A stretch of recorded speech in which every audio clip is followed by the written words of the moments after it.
Going live in 3, 2, and 1. Hello, everyone. Hello, lurkers. Hello, everyone in my den. Welcome back. I know it's been a minute since my last stream. Decided to take last week off because of AFC, but we are back. Or, well, actually now it's known as ASC after this year. Wait,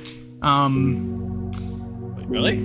Yeah, it's now another furry con. Was the original name of the con. It's now called Anthro SoCal, which I think is better fitting. Oh. Because literally, I literally have to tell people, yeah, that's the name of the con. Another furry con. But, yeah. Anyways, had a lot of fun that last week. I'm gonna be doing a reflection video on it later. But right now, we are back home. But it's time to get cozied up and return home with our Pika. Hello, Pika. Hi. Welcome on into chat. We're gonna be bringing this new update to life here. We are returning home to our beloved, cozy cast of love and Promises to Keep. Now, for those of you who are new to the channel, Promises to Keep is my favorite visual novel ever, and it is like one of the best written video games I have ever played. It is so cozy, so well written, with a lovely cast of characters. And tonight we are going to be experiencing the new update to one of the routes that we're taking, and that is for the head of the household, everyone's favorite fox dad, Theo. Yep. Who's definitely not beating the grandpa allegations. Indeed. In Artemis's voice. Yeah, of course, always saying in Artemis's voice. But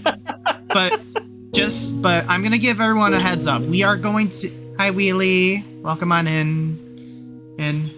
So I'm just gonna let everyone know we are gonna be replaying day 3 because in the new update, they actually added new content to Theo's day 3. Yeah. Well, to be honest, AFC/ASC had a good name for its first 2 years because it was like, oh look, another FurCon. Yeah, that was literally the joke that they had for running for it because there's already one other con in California. It's called Golden State FurCon. I forget what city it's in though. I think it might be in San Diego. Not sure though. But yeah. And hello, Bluebell. Welcome on in. Are you ready to see? Oh. Hey, forgetting someone, Bluebell? What am I, chopped liver?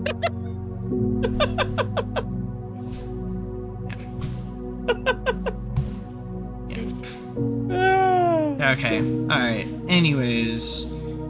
I know, Bluebell. You excited to see Rofi? You excited to see Rofi again? We're gonna be seeing him, I'm sure. Yes, we will. Yeah. Please be on standby, by the way, and Bluebell, please keep your lightsaber on standby, because if Tom shows up again, we are gonna have problems. Oh, you may both. Honestly, I have my lantern on I have my freaking phaser on standby.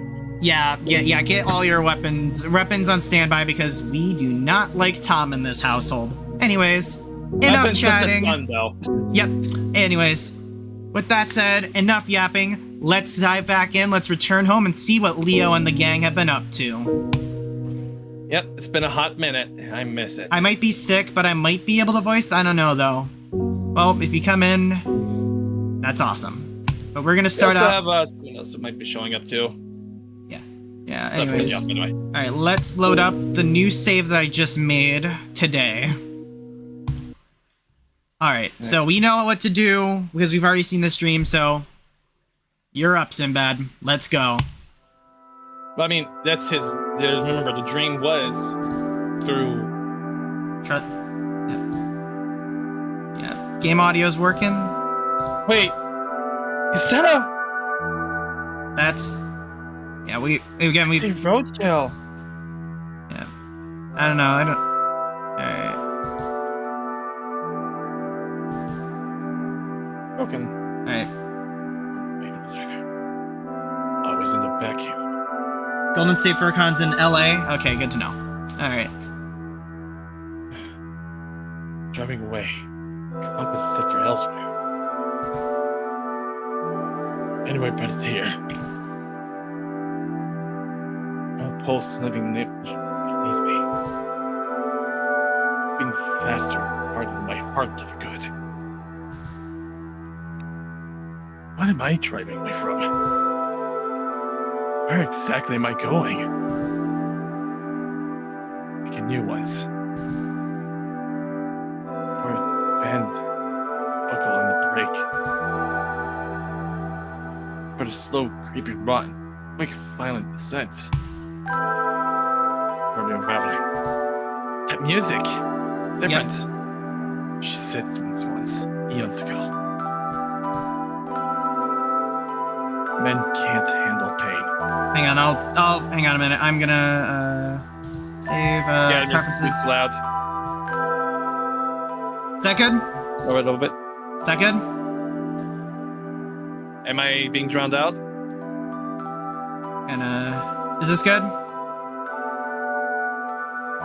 Hang on, hang on a minute. I'll just lower it down in OBS. If that happens, the people are not going to be able to hear me properly if you do that. Yeah, I'm fixing that right now. That good? Halfway?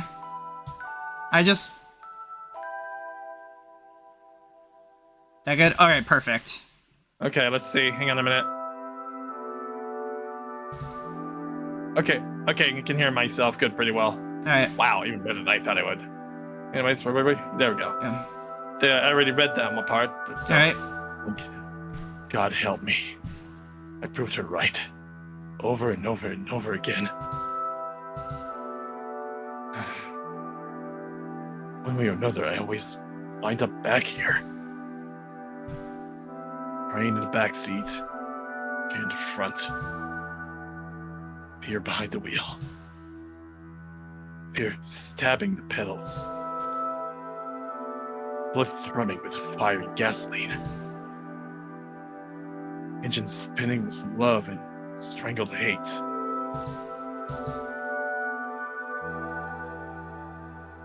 One way or another.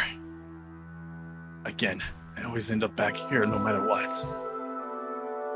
Scared, rabid animal, in the glare of oncoming headlights. I knowing what's coming. And knowing it's already too late. 3 seconds till impact. How could you do this to me? 2. I'm sorry. I didn't mean to. 1. I'll always love you. 0. And there's... And there we go. And hello. Hello, hey, Pika. Branch. Hang on, hold on. Oh, Pika's here. Hi, Pika. Hello. Alright. The sound of shattering glass wrenches me awake. For one endless moment, I am not sure whether I am awake or asleep. Then a blast of Arctic wind chills me in the way only reality can. I shiver. The familiar sight of Theo's den comes into focus as my eyes adjust, with one noticeable difference. I stumble to my paws in the dim moonlight and begin fumbling for the light switch. A fallen tree branch protrudes into the room like a gnarled needle piercing a vein. A distinctly foreign body letting in the elements. Already snow has begun to gather on the floor, the chairs, the books. The den! Adrenaline rushes through me as my mind refocuses. I have to move his things before the snow ruins them! With the speed of born and sleep-addled panic, I begin scooping books off the floor with both paws, mindful of the glass shards reaching up like grasping hands. I should be more careful. It would only make things worse if I started bleeding all over the floor. I slip my bare paws into thick boots and continue, crunching splinters of glass underfoot. I started on the disrupted bookshelf, grabbing pawfuls of leather-bound volumes and paperbacks alike. I peel what looks to be a thin, brown-backed book off the shelf, only to feel cool glass and solid wood under my paw. Not a book at all. A framed photo. And we already know what that is. A framed photo that had been, from the looks of the dust imprint, deliberately placed face down on the shelf. Left there for who knows how long. His parents. And his parents. It takes me a moment to recognize him. The same chocolatey brown eyes, the same freckled muzzle, but an unfamiliar sorrow. A sorrow he reveals only in brief, fleeting moments when memory steals him away. A teenage Theo and, presumably, his mother and father stare up at me, locked away behind dust-kissed glass. They look stiff, bound up in their Sunday best, making no effort to smile. As my eyes travel lightly across their faces, I feel a strange pull in my gut. A tightness. A tension that travels up to my throat and holds me there gently. Theo. I think once more of the photo on the stairs. His youthful, smiling face, light years away from this pinched, ironed portrait. Him and his aunt in front of a shiny new car. I shiver again. My gaze shifts to the intruding branch and suddenly my mind clicks back into place. What the heck am I doing? I should go get him. He'll want to know immediately what happened. I toss the photo onto the air mattress, throw on my jacket, and head directly for Theo's room. Theo! My voice sounds scratchy and strange, like it belongs to someone else. In just a few moments, I hear a gruff. Right there. I hear a rustle of blanket, a shuffle of clothes, and a light bump, and a hushed curse, and then the door opens. What's wrong, Theo? The window, it's... I utterly fail to speak. The fox waits graciously as I take a deep breath and try again. A branch fell. One of the windows in the den is broken. Theo's sleepy eyes jolt open, a violent electricity coursing through his frame. How bad is it? He asks, already halfway down the hallway. Not good. I keep pace with him, boots thudding on the soft carpet. The snow is pouring in. I did my best to move things out of the way, but... We pass the same photograph again on our way down the stairs. This time I know their eyes are following us. Wordlessly, Theo thunders towards the den and throws open the door. Now that the master of the house is here, the howling wind seems louder than before. Theo's eyes follow the gnarled fork of the intruding branch up to its shattered base. He winces with real pain as if it had pierced him instead. Lord, this is a nightmare. No kidding, I started moving some things around, but... You shouldn't have. Theo interrupts me sharply, almost as dismissively, eyes never leaving the shattered window. You could have injured yourself. You should have just come right to me and let me handle it. That tugging feeling in my gut returns, twice as powerful as before. Whatever it is, it feels like it could pull me through the floor and into the earth. Go to the living room and rest. I'll finish up here. He waves me away with a paw. Discussion clearly over. My stomach twists and knots as if someone had reached down in my throat and wrung it out with both paws. Why does this hurt so much? I don't understand. Realistically, I could turn around and walk right out of this room right now, curl up on the living room couch and sleep until morning. Leave Theo alone with the remains. No. I'm helping you clean this up. The fox rounds on me, arms crossed. That won't be necessary. This is my house. I'll maintain it myself. And like I said, it's dangerous for you to walk around here. And like I said, I already started moving things. It's dangerous in here for you, too, you know. You're not even wearing shoes right now. I point to a particularly vicious shard of glass only a few inches from Theo's bare paw. Oh. Theo, why do you think you have to do this alone? He doesn't respond. I think of our shared moment last night in the basement, eyes meeting above easy, comfortable smiles snugged up to a warm wooden bar. Now we stare tensely at one another, separated by a splintered, snow-caked branch. I know he's thinking of that moment too. I know because, after a handful of endless eternities, he nods. Okay. Fine. He says grudgingly, running a paw across the back of his neck. You can help. Can help. Oh, yeah. I'll need a hand to get this thing back out of the window anyway. Relief smacks me like a giant wave, sweeping me along in its current. Great, do you want to start with the branch? No, I think we'd better clear the area first. His practiced eyes survey the room. Please keep taking books and things into the living room. I don't want them to get out in the snow. I'll get to the dustpan and start sweeping up. Okay, don't forget your boots. Yeah, I know. He sighs lightly, more amused than upset.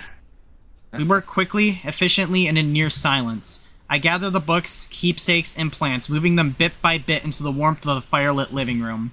Meanwhile, Theo attacks the glass-riddled floor with a broom, sweeping up the splinters away with vindicative force. We move in the currents of tension and release, strained and harried when apart, sharing smiles when our paths cross. The work progresses smoothly, until I re-enter the room to find him staring blankly at the wall, a small dark-framed photo in hand. A slight twitch of his whiskers is all the acknowledgement he gives me. Theo? You alright? Stupid question, even for me. Window shattered. Chairs ripped. Pillows destroyed. Books soaked through. This fucking thing stays untouched. He waves the photo as if it were a live grenade. All her things ruined. And they don't even get a scratch. History yawns open behind his words, a dull, ugly, aching history, like a red puckered scar. In the back roads of my mind, I hear the strangled roar of an engine and see the frantic shine of headlights. I push both aside. There's work to be done. Let's get this out of here. He stares at me, uncomprehending. This branch. I kick it with my booted paw. The raw thump echoes through the room. Once we get this out, we can start patching things up. He looks at me almost petulantly. Absolutely. Yeah. Then he nods. Okay, I'll head outside. It'll be easier if someone's pulling from the other end. As long as you can get out the window, I'll handle the rest. He tosses the photo inside and departs with new purpose, sliding a coat over his fluffy arms. I'm sad to see them covered. That's pathetic, Leo. The absurdity of my situation crashes down on me at that moment, standing alone in a stranger's house with a broken window and nowhere else to go. Trying so hard to insert myself into that stranger's life, like a broken branch through a shattered window. What the heck am I doing? Okay, I'm ready. Try to push it back out the window towards me. Theo's voice rattles my brain back into place. Whatever I'm doing, I'm neck deep in it now. There's no going back. I know this. With a strange feeling of dissociation, I grab the end of the branch and, muscles straining, begin to lift it up. God, I am so out of shape. Hunter would be able to lift this easily. Just a bit more! I can almost reach it! Sweat runs down my back and my arms scream in protest. Just before they give way entirely, I feel the weight lessen as Theo grabs the branch from the other side. With a harsh grunt, he digs in his heels and pulls. The branch surges forward, nearly knocking me off balance. The last of its wooden heft slides through my paws, and in just a few smooth motions, it disappears back where it came from. Almost as if it had been a dream, too. Time passes as we clean, locked in focused labor. With a long, tired sigh, Theo places the broom and dustpan in the corner. That's enough for now. Lion's share of the work is done anyway. I laugh lightly, plopping into a chair at the kitchen table. Fine by me. I need coffee. You want a cup? Sure. Theo starts puttering around. I find myself once again tracing the indented words in the old wooden table. H-O-M-E. Oh my god, that's the one that needs changes! No, that was there before, I think. I know. No, last time we saw it, I looked at the VOD. This is new. Oh boy, okay. Alright, I'm keeping my eyes out. I bet this house was home for him. The fox sets a steaming cup of coffee in front of me along with a pitcher of cream and a sugar bowl. There you are. Thanks. Of course, no problem. With another dramatic sigh, he settles into his usual creaky chair. It greets him with its characteristic squeal. He takes a small sip of his coffee and settles back even further. A small, satisfied smile spreads across his face. We did good work in there. I nod, watching my coffee's swirling steam spiral upward towards the ceiling. I can tell he wants to talk. From the way he holds his mug to the way he eyes me across the table. I can tell he's on the verge of saying something big. I take a hesitant sip. The rich black brew burns my mouth. Oh my god. I know that feeling. My buddy. Mazel tov, because I actually burned my lower lip last night. Oof. 2 nights ago, actually. I forgot how packed that room was. You never realize how much stuff you have until you're forced to move all of it. Oh my god, yes! I nod again, watching I him can't light. believe it. I nod again, watching him lightly over the rim of my mug. Some of those things have been moved since... Well... Since a very long time ago. Now's the moment. Like that photograph, I keep my voice light, calm, steady, in complete opposition to my roiling insides. Yeah. I let his answer hang in the air, hoping he'll snatch it back up and continue the thought. Leo? You and your parents get along. Like last time... So last time I said yes. I don't... But we could go with no. I already know it says no. It doesn't really matter. I'm just gonna say yes, like always. Yeah, we usually do. We fight sometimes, but so does everyone else. I see. Theo's smile is heartbreaking. I'm happy for you. Truly, I am. The air between us hangs heavy. I could see the words waiting right behind his stoic mouth. If I just stay silent and still for a few more moments... Sure, you could tell. From the photo. His mouth creaks open like a door to the crypt. The door to a crypt. And ancient pains pour out like shambling skeletons. But... we were not the happiest nuclear family. My father was... difficult. He raised me with a Bible in one hand and a bottle in the other. Theo's paws twitch before he takes a long pull on his steaming hot coffee. For a long moment, he is silent, as if letting the beverage burn through him. You know the story of Abraham and Isaac? Wordlessly, I shake my head. I don't want to interrupt him, even slightly. As a test of his obedience, God tells Abraham to kill his son, Isaac. Abraham dutifully follows his instructions and prepares to ritually sacrifice his child. But God stops him at the last minute, and Isaac survives. Theo throws back his head and drains the rest of his coffee like a shot. He stares flatly at the wall, hard, ugly resentment in his eyes. When it was about 11 or 12, I realized I was bi. Theo snorts and looks spitefully into his now empty mug. I realized the other boys didn't moon after the old movies actors. Let me rephrase that again. I didn't realize the other boys didn't moon after the old movie actors the way I did. I realized the other boys didn't feel so violently uncomfortable in the locker room. And, well, not long after that, I realized I was probably going to hell. By the time I entered middle school, I was convinced I'd be spending eternity in the pit. Made it difficult to care about anything, really. That revelation crouched through my shoulders. Every positive interaction, every beautiful day was overshadowed by the indelible fact that I was damned. What the hell does indelible mean? Rotting. Stamped at birth as defective. And I got to thinking. He looks through me, past my eyes to somewhere else. What would father do if God had told him to kill me? That tugging feeling returns with vengeance, strangling my breath and making my eyes water. I don't know what I want to do. I want to cry. I want to hold Theo's head in my hands and tell him it'll be alright. I want to find Theo's dip crap dad and kick his teeth in. But I do none of those things. I sit and I wait until he finally draws a steady breath and continues. My mother worked mostly. His tone is different now, less sharp but just as bitter. She worked full-time, 8 to 5.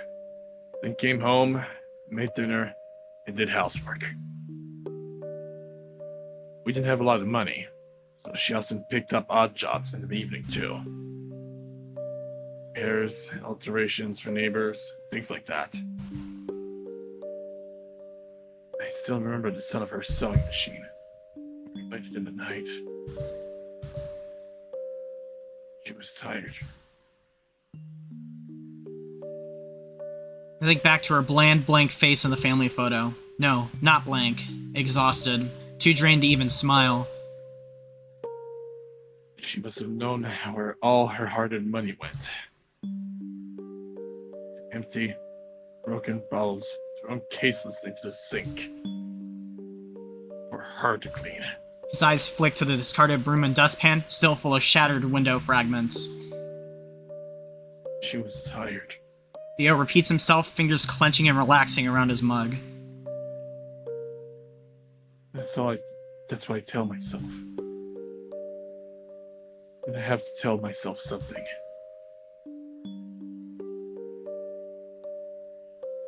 He pours himself another cup of coffee, sloshing it over the sides of the mug and onto the table. We don't speak in these days. My choice. I'm honestly just waiting for the call from the estate lawyer. So I don't know what I'll do when I get it. Another harsh laugh. Oh, this is new. Assuming they leave me anything at all. When the skip button's grayed out, that means it's new stuff. Oh. He falls silent then, perhaps reliving some painful memory. Perhaps just sitting in his emotions and feeling time pass. All of a sudden, morning's first light begins to creep into the kitchen, gentlessly caressing Theo's silver fur. Wow, look at that. It looks way better than the older one, I think. Yeah, they might have Does redid it.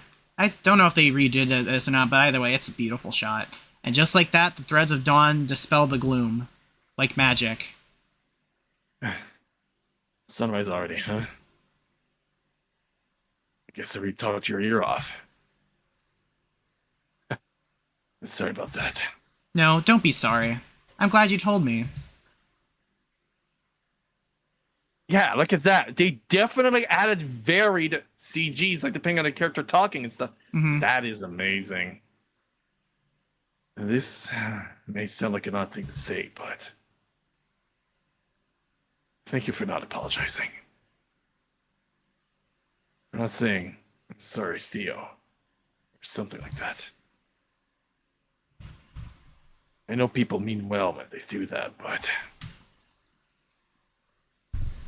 I never want to hear it. I never wanted their pity. Just probably one of the reasons why I never tell anyone. Thank you, Leo. Just listening.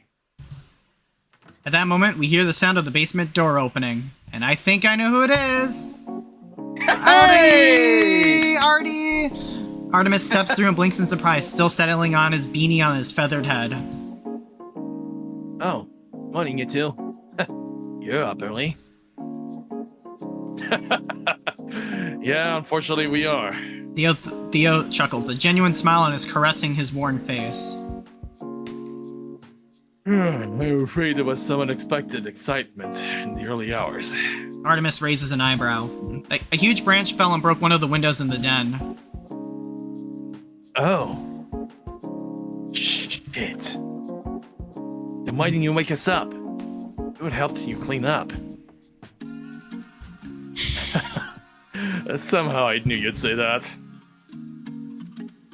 We dealt with most of the mess and taped it up tight. It'll be fine for now. I don't have any plywood on hand, so it'll have to do until the storm blows over. I have some. Artemis chirps, leaning back against the wall.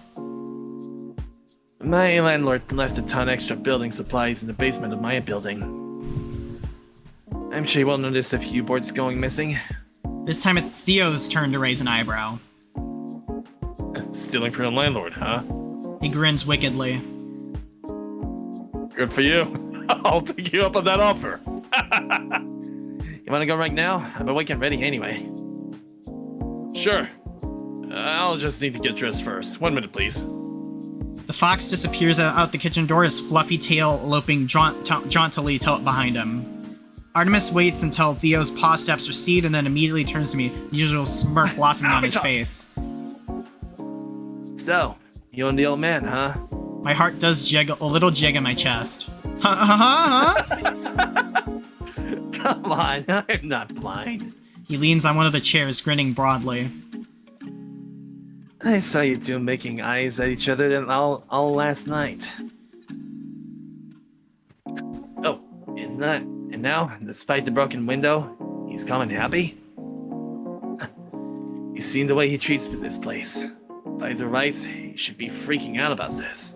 I try to answer, but my tongue feels glued to the roof of my mouth and my face feels like it's 1,000,000 degrees. Relax, I'm just teasing ya. The bird nods his head slightly. But I am right, aren't I? I guess? Nice. You two make a good pair. Make sure to invite me to the wedding, okay? I love that line. I take an embarrassed, playful swipe at him just as Theo re-enters, once again swaddled in his usual green sweater. Alrighty. You ready to head out, Artemis? Of course. The bird gracefully rises from his chair and gives me a winning smile.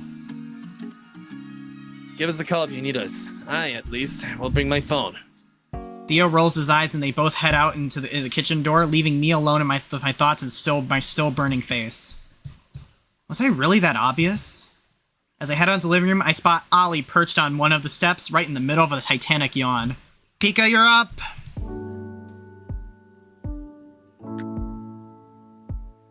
You go. Hey, Leo. What's with all the excitement? I just saw Theo and Artemis head out. The dino sleepily rubs his eyes. Looks like he just woke up. Morning, Ollie. Did nobody tell you yet? Tell me what exactly? I tell him the story of the incident, and his soft blue eyes progressively widen in shock. Oh my god. Are you okay? I blink at him, surprised by the extent of his worry. Yeah, I'm fine. Not a scratch, as you can see. He begins fiddling anxiously with his claws, looking me over. Okay, good. Good to hear.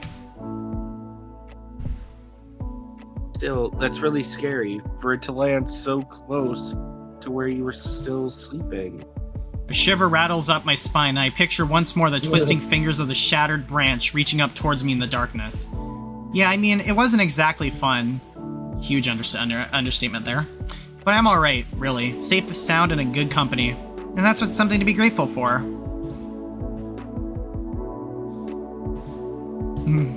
He takes a preparatory breath as if to say something and then seems to decide against it. Then seems to decide against deciding against it. Jeez, what a hesitation. I'm sorry. I nod my head at him, now a little confused. What are you sorry for? I'm sorry that this happened to you. Even after you got snowed out of your house and had to sleep on an air mattress downstairs. Even in the winter, couldn't leave you alone. I'm just sorry you've had to put up with all this. The dino tugs at the sleeves of his hoodie, eyes downcast. Well, thank you, Ollie. That's very sweet of you. But I mean, you had to put up with all of this too. You also got forced out of your apartment, so there's really no need for you to apologize to me. Well, yeah, but still. I at least got an actual bedroom, which doesn't seem fair. I laugh in exacerbation and cross my arms. Theo promised it to you first before I got here. First come, first served. I'm not mad about it. Besides, this whole thing with the branch was going to happen anyway. No matter which one of us was sleeping in the den. Ollie pokes his claws together, chewing thoughtfully on his lip. I guess, but I still feel bad. Well, stop that. There's no reason for it. Okay. At the very least, I can help with cleaning up. Ollie stands up from the step and does a little stretch, claws reaching his way above his crested head. What needs doing? My gaze immediately lands on the couch, is still packed to the cushions with books, boxes, plants, and pictures from the den. Theo and I cleaned up the glass and taped out the windows, so we should be good to move all this stuff back into the den now. Okay, and we can make a list of all the things that are damaged and broken. Sounds good. The two of us take to the job with enthusiasm and begin sorting the miscellaneous mounds into neat piles.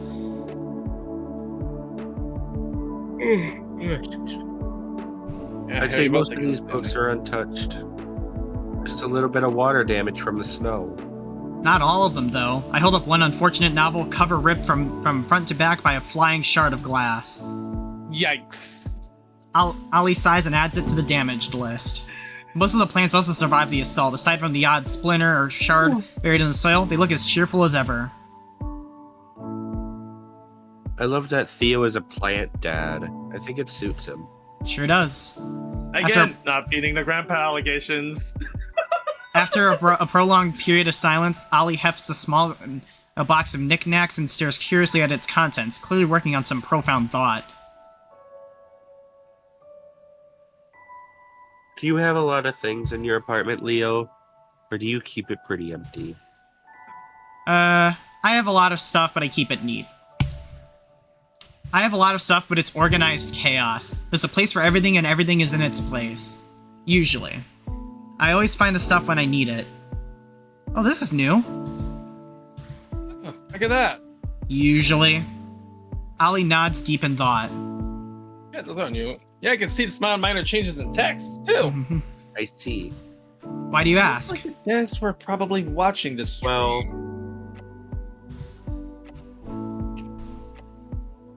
I'm noticing that the majority of this stuff isn't Theo's. This used to be his aunt's house, right? Yeah, I think so. Well, she clearly liked to put her name on things. Look. Ollie beckons me over and I cut through the mess on the floor to stand next to him. He flips through a few of the books, indicating the neatly written name on the inside of cover of each. M.J. Donovan. Next, he indicates a collection of small annual figurines, each with the same name stamped somewhere on their base. M.J. Donovan. These are all her things. I haven't found a single book without her name in it. Or anything with Theo written on it. Ollie runs a claw along the top of one of the books and stirs up a thick layer of dust. He stares at the gray film now coating up the tip of his talon. Yeah, I'll be right back. I'm just gonna keep an eye on my phone as well, making sure you can send me a text message if there are new. I think that's it. I think it won't be for a little while because Theo is out of the house right now. So. Yeah, I'll be right back. I guess what I'm trying to say is Theo's house is huge and full of stuff, but now it made me crave some. Alright, Pika. Theo's house is huge and full of stuff, but he himself has very little. I think back to earlier this morning. Theo crouched in the center of the den staring at an old family photo. He had said, "Oh, all her things ruined." And they don't even get a scratch. And watching his routine over the past few days, he uses the same mug every day, sits in the same chairs. Artemis told me most of the pots and pans look like they haven't been used in months. Ollie's eyes drift and completely out of focus, lost somewhere in his eternal calculus. We've stirred up a lot of dust by moving in, but the difference between his things and her things is clearly delineated. On the surface, it feels like Theo's house, but when you look more closely, it almost seems like a memorial or a tomb. Sorry, I lowered the tone, didn't I? A little bit, yeah. Don't mind me. I have literally no filter sometimes, and I just say whatever pops into my head. I shouldn't be prying into Theo's business anyway, so please just forget I said anything. Let's talk about literally anything else. Um, did you have any cool dreams last night?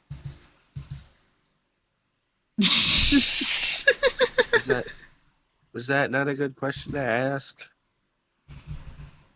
God, I'm blowing this conversation. Ollie. No, it's not you, Ollie. It's just that my dreams are almost never cool. And last night was no exception. Oh. I'm sorry. I sigh, exasperated. You need to stop apologizing. None of this is your fault. I know. Gotta do the nope game with him. Gotta do the nope game that Artemis always does with him. I'm sorry. I am making you a swear jar for apologies. Okay. Can I ask you one more thing? Then I swear I'll drop it. Sure. Do you think dreams happen for a reason? Or are they just meaningless mental noise? Oh boy, I think I already have this, yeah, I already have a safe set for this. I forget which one I did, so I'm just gonna say the first one. Honestly, the first one is what is highlighting me right now because my dreams have been actually getting a bit interesting as of late. I think dreams reflect our inner mental state, buried thoughts, fears, and desires that your brain dredges up to the surface while you sleep. Sometimes the meaning is hard to discern, but it's there. I see. Like, I had a bunch of dreams thinking about Quad before I met him last weekend. Shout out to you, Quad, if you're watching. I'm not sure what I believe myself.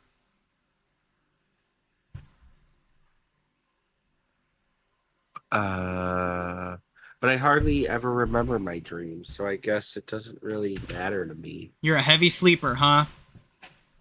Extremely. That is, when I actually go to sleep.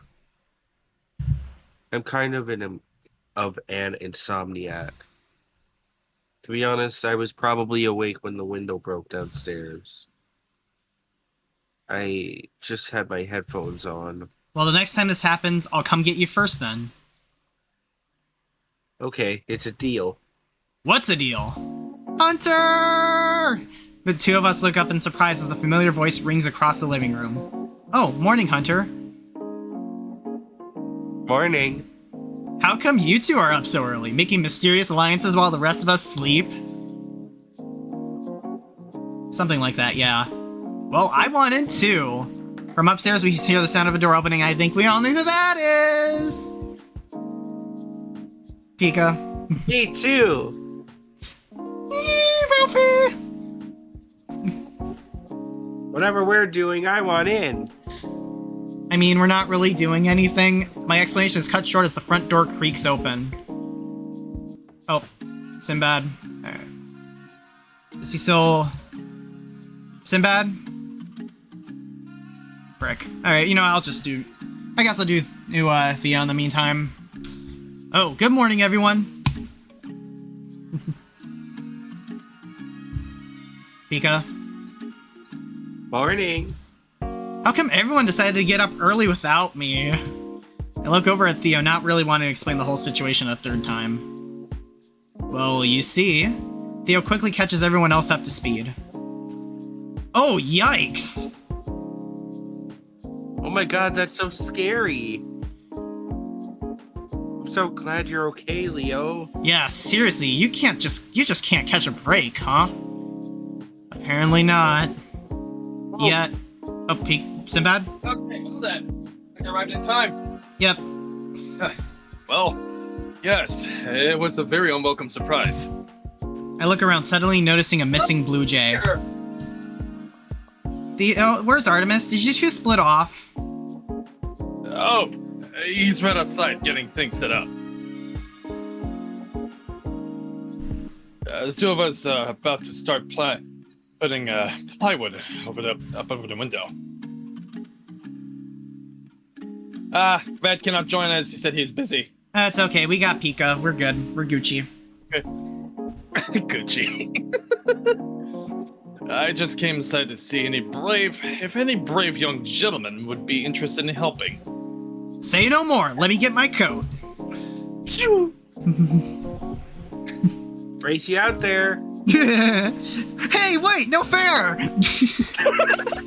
They sucked out of my face. They always crack me up no matter what. I swear, Leo, Rofi, Hunter, and Leo are just the perfect college friend group. Yeah, they always are the best dynamic trio of all time. Leo, maybe we could start bringing things back into the den. I think we made a pretty good inventory of what was damaged. I don't know if you want this list, Leo, but I can send it to you. Ollie waves his phone in Theo's direction. Oh, so that's what you've been up to. Oh, please, sure, do send it my way. Thank you very much, both of you. His eyes linger on mine longer than usual. Alright, I better get out there before someone ends up with a nail in their paw. He disappears out the front door with a soft wave of his tail. He looks so cheerful. I really would have expected him to be more upset. You know, Artemis said the same thing. I very deliberately don't mention the other things he said. Well, Well, anyway, I need to go to the bathroom real quick. let's get started. Because I kind of missed on a few lines. yeah. Jeez.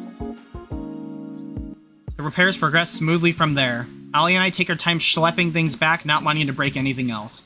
Our mostly quiet work is punctuated by the sharp retort of a hammer and striking nails, and only a little bit of arguing.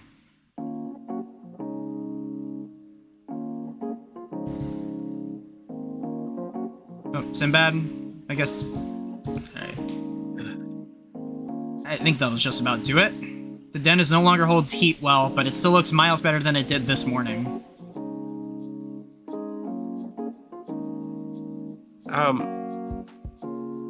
Sorry, hold on. You can let me know if anything isn't in its proper place, and I'll fix it. Theo blinks at Ollie for a moment and then laughs. That's quite alright, Ollie. It won't make a difference if things get shuffled around a little. The arrangement of this house isn't set in stone after all. His last sentence comes out slowly and thoughtfully as if he were just realizing it himself. This may sound silly and sentimental, but thank you for being so gentle with her things. It really means a lot to me. Of course. We are more than happy to help. I nod in agreement. Sinbad is still... Okay. I'll just do Artie in the meantime. Alright, your shift's now over. Come and get some breakfast.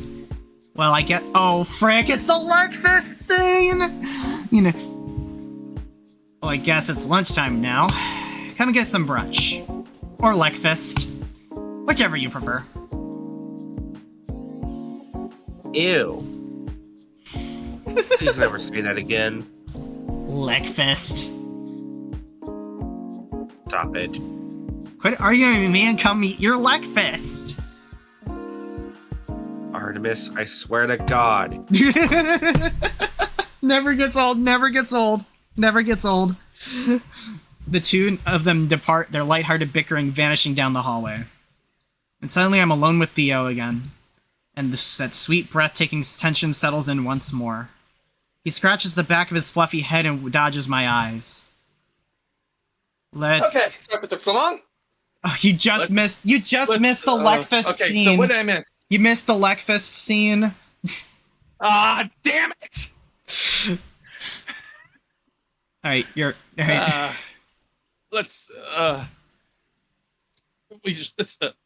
we probably should go too, don't you think? Ask the question, Leo. I don't want to keep anyone else waiting now. Ask it. Where am I going to sleep tonight? Oh! Theo blinks, clearly off guard. I'm sorry, completely forgot. Of course, we need to move you to a new room. I can't have you freezing to death here overnight, don't we?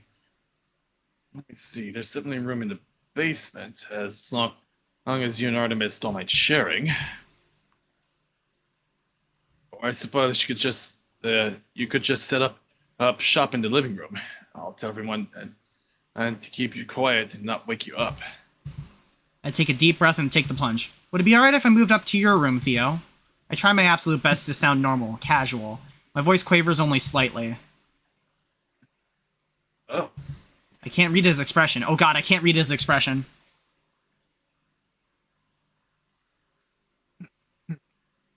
Well? He considers for a long moment, and my insides curl up in tight, visceral knots. Yeah, I think there's...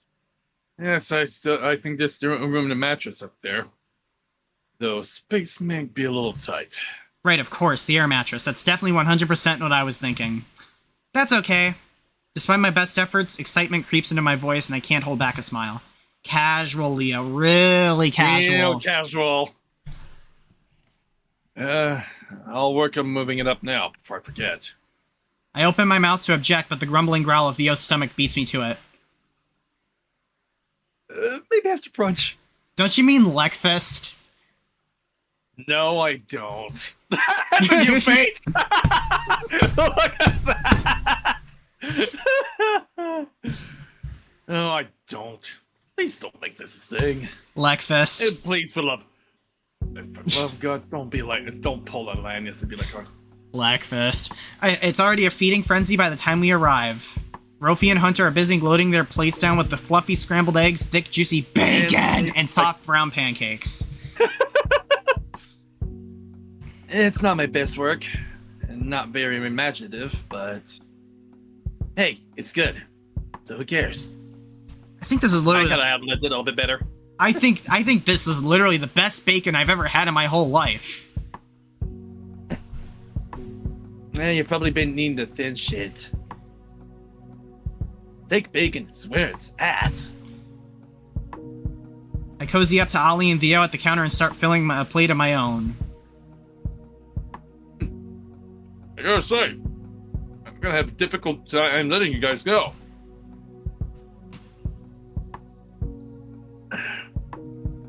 Help around the house, free cleanup crew, when things break, and delicious breakfasts every day. I really lucked out with you all. Likewise, Theo. Ollie says between bites, delicately covering his mouth with a claw. I've been so happy here these last few days. Happier than I've been in quite a while. Aw, shucks. Honestly, the feeling's mutual. I have to consider kidnapping you all in the future. Once the storm ends, that is. Almost unison, we turn to look out the kitchen window. New picture. Oh, no. The snow shows no sign of stopping. Spatters of hail tap at every window, casting iridescent shadows as the watery sun crawls towards dusk. Oh, this is new? I don't remember new! Oh boy, here we go. About an hour or so past sundown, I find myself back in the basement with Theo, listening intently as he talks about the setup. Well, I got most of this stuff back from my old boss, back when I used to tend the bar. 10 bar, sorry. When the old dive bar was approaching its last days, it was kind enough to let me take whatever I wanted. It's going straight to the dump, otherwise. Hold on, I think that's a new picture right there too, unless I misremember seeing it. I don't remember if I see that. That's new! That is new! Yeah, okay, yeah, it is! It's like one of Jamios! Oh boy. Alright, it was, alright. That, I honestly One can't... of! Yeah. Nudge. Hint. I hope so. I hope it's added. I honestly can't imagine being friends with any of the bosses I've had, or even having a friendly conversation. But it sounds like the two of you were close. Yes, that we were. He was very good to me. Better than I ever deserved. probably the only person who would hide me. Was? Do the two of you still talk? Theo takes a glass off the shelf and wipes at it with his sleeve. Not really, no. He retired and moved down south. Just got sick of the cold. I nod, a common occurrence. You'll be joining him soon, right, old man? Any day now, sport. No tropical islands for me. No house on the beach. Winter's in my blood. No way I'm living somewhere without it. That is the opposite of me! Mm-hmm. And to be perfectly honest, I don't think he could ever leave this town. Oh, now that is something I would not be that is something that he and I share in common. Mm-hmm. Same here. This town, this very town that I live in right now, especially with this house, it's because the city I live in right now is the city I was born in. Mm-hmm. That's a true fact. Yeah, I love Michigan. I don't ever see myself leaving it. I love it here. Michigan's beautiful. Anyways. To be perfectly honest, I don't think I could ever leave this town, and not for good. He absently runs a paw across the dark wood of the bar. I don't blame. I don't blame you don't blame him for moving on. Though, all his time he left elsewhere. It's for a closed head. Closed up. He had no real reason to stay. Fucking spider! Why did it close?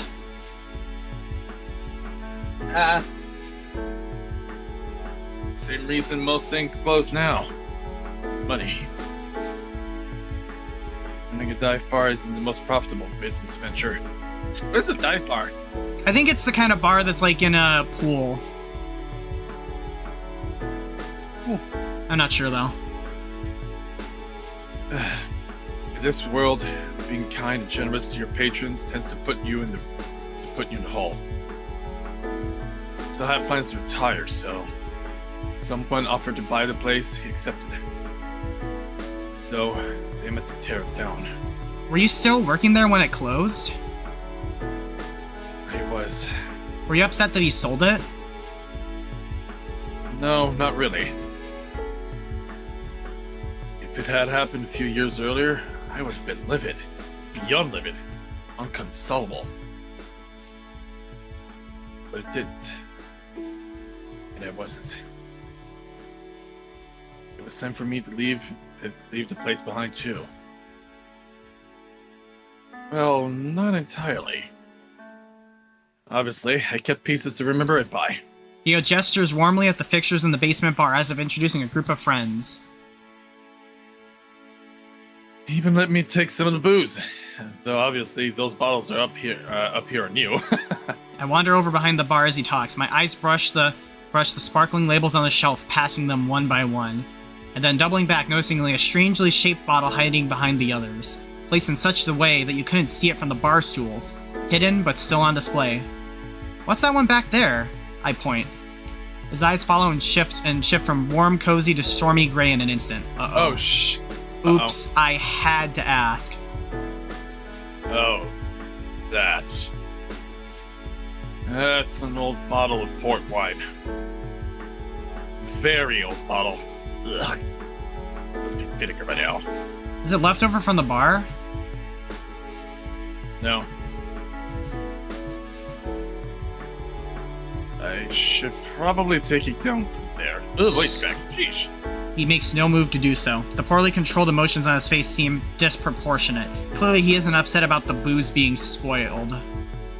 I have a feeling. Sentimental value? You could say that. Reminds me of someone I once knew. Like most things in this house, it seems. Oh, almost everything is a relic.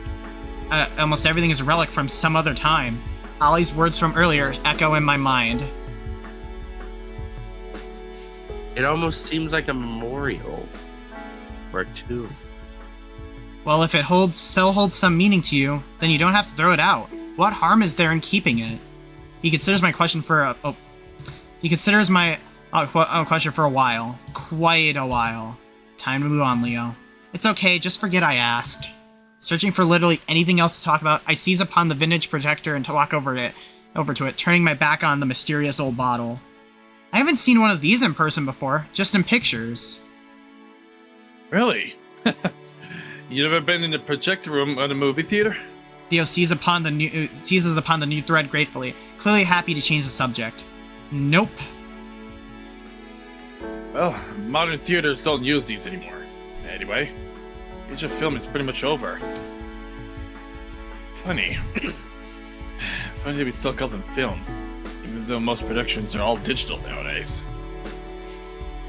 It's like how you say how this save icon is still the floppy disk. That is true, it still is today, and probably it's gonna be remaining forever. Yeah, because, floppy disks are eternalized. They were not great. They were not great, according to my grandpa, but they're iconic. They are a major thing in the in the history of technology. Ugh. Theo. I'll feel old. The fact that I turned 30 this year. Oh, Theo, you're making me feel older by a freaking minute. Alright, you're lying. Sinbad, you're lying. You know what a floppy disk is, right? Yes, Theo, I know what a floppy disk is. Though I don't think I've ever actually used one. Well, they sucked. I'm happy they're gone. I mean, they didn't suck. They were just,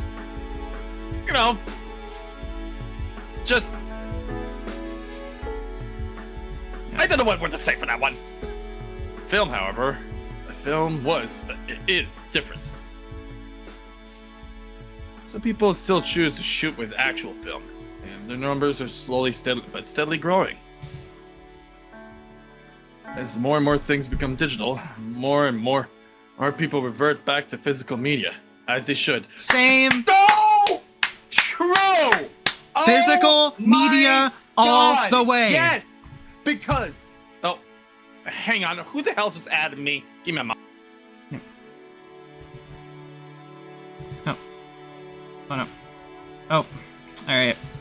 Alright, I'm gonna do this in the meantime. The switch to digital isn't always perfectly clean. The switch to digital isn't always perfectly clean. In film, in photography, in music and art, something gets lost in translation. Something vital and vibrant. Something you don't even realize is missing. And then you hold it. That? Yeah. Something you don't even realize is missing. And then you should hold an old photo in your paw. And all of a sudden you feel it. Especially with photos. You feel it. The memory's made physical. A single moment in time that you can reach out and touch. That's the closest thing you get to living that moment again. Yes! He is right on that one! Mm-hmm. Look at all of that. In fact, here's the thing. So, Foxy. Okay, so for the others who are watching the stream right now, I don't know if Bluebell was around when this happened. I was at my very first Frality supporter meetup. And there was a moment when I met Finn for the very first time. Yeah, and you recently framed it. You got that photo printed and framed it. You're getting it framed. Yeah, I'm gonna be like, I actually had a photo taken of him and I said, I asked the person, just send it to me on Discord. I'll save it on my phone, and I'm gonna print that photo and frame it. Yep. And this is basically a photo of very, very big sentimental value of me. Yep. Memories. It was the very first time I met Finn. Yeah. Memories made physical, captured in ink. Oh, listen to me, Ramble. Something about you drags it out of me. I can't help but smile. I don't mind. Well, would you like to look through the reels I have? Okay, sure. Though honestly, I don't think I could sit through a movie right now without falling asleep. Especially if it's an old movie. Oh, don't worry, I'd be snoring right alongside you. My heart jumps at his unintentional wording. Unintentional, right? We can just look through the titles if you like. Some of them aren't even labeled, so I don't even know. I don't even have any idea at all. Maybe we'll bookmark one for future viewing. Theo disappears into a side room. Yep. It's your plushie, look! Yep, that was in the last update. Theo disappears into the side room and returns with a box packed full of film reels. We spread them out on the soft green pool table and sorted them into piles. drama, romance. Think that bush was. I don't think It that was last bush update. was- Last update. It was in. It was in the last update. The bunny was there, not there in the last update. He was there the last update. He appeared there for the first time. Yeah. Give me a moment. I just need to bring my mug upstairs, and I'll be there. Yep. A moment. Drama, romance, western, a surprising number of westerns, 1 or 2 sci-fi flicks, and even an old driver's ed instructional video. No idea how that one snuck into the pile. I wonder what kind of journey this reel took to get here. How many dusty backrooms and thrift stores it sat in before now. You know, sometimes I think I could have been an archivist. Spent all day wading through obsolete media and piecing together old stories. I can picture that surprisingly clearly. Theo bent over a table in some quiet library surrounded by books, tapes, and documents. It suits him somehow. Well, what's stopping you? A master's degree, mostly, or the lack thereof. I never went to college, never even set foot in one. Wow. Ah, yeah, that's a pretty sizable roadblock. Right. Except it took so long. Whoa. Jeez, I nearly fell off my chair. Whoop. Careful. It's fine, really. No, it's not that fine. Theo nearly fell off my chair. Okay, that's going in the highlights. He says more to himself than me.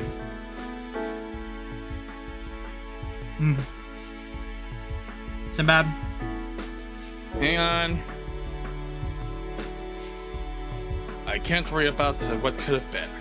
Went back, what horrible moments did I miss? Nothing horrible apart from the branch. Well, the window got repaired, and right now Theo's just talking about his stuff in the bar. We've been learning a bit about how he used to work as a bartender and all of his old physical media and his film reels. We're going through his film reels right now.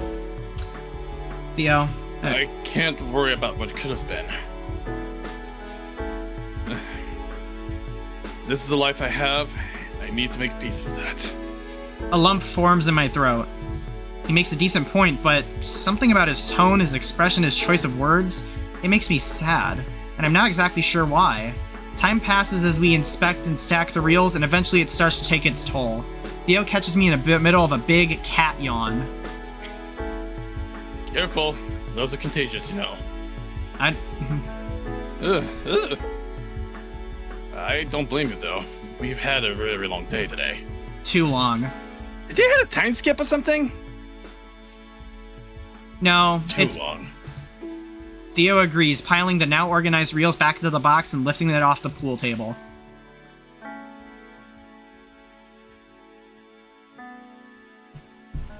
Shall we then? I'm happy to help you move. Shall we then? I'm happy to help you move your things upstairs. I know why there's a question mark there. That's okay. My heart kicks off another rapid tempo piece. I had almost forgotten. Don't sound too eager, but don't sound uninterested either. That would be great, thanks. I have the deflated mattress over my shoulder with a muffled grunt. I can feel the tiredness settling into my body, claiming one joint at a time. Here, let me take that. You just focus on your bags. Before I can object, Theo swoops in and lifts the mattress off me. It wasn't really heavy, very heavy, but I let him carry it anyway. Thanks. No problem. I'll meet you up there. I grab my travel bag and follow him upwards. Right over here. Theo, oh, and here we are. This is where I think that's all the new content they added for Day 3. Oh, that's a new picture as well. That's another new one. I don't remember that being there. That was there a while back. I don't remember, but I'm just keeping an eye out. Theo opens the door to a master bedroom and waves me in. Well, go on in and get set up. I'll be right back with some more blankets. I take a look around a little sheepishly at first.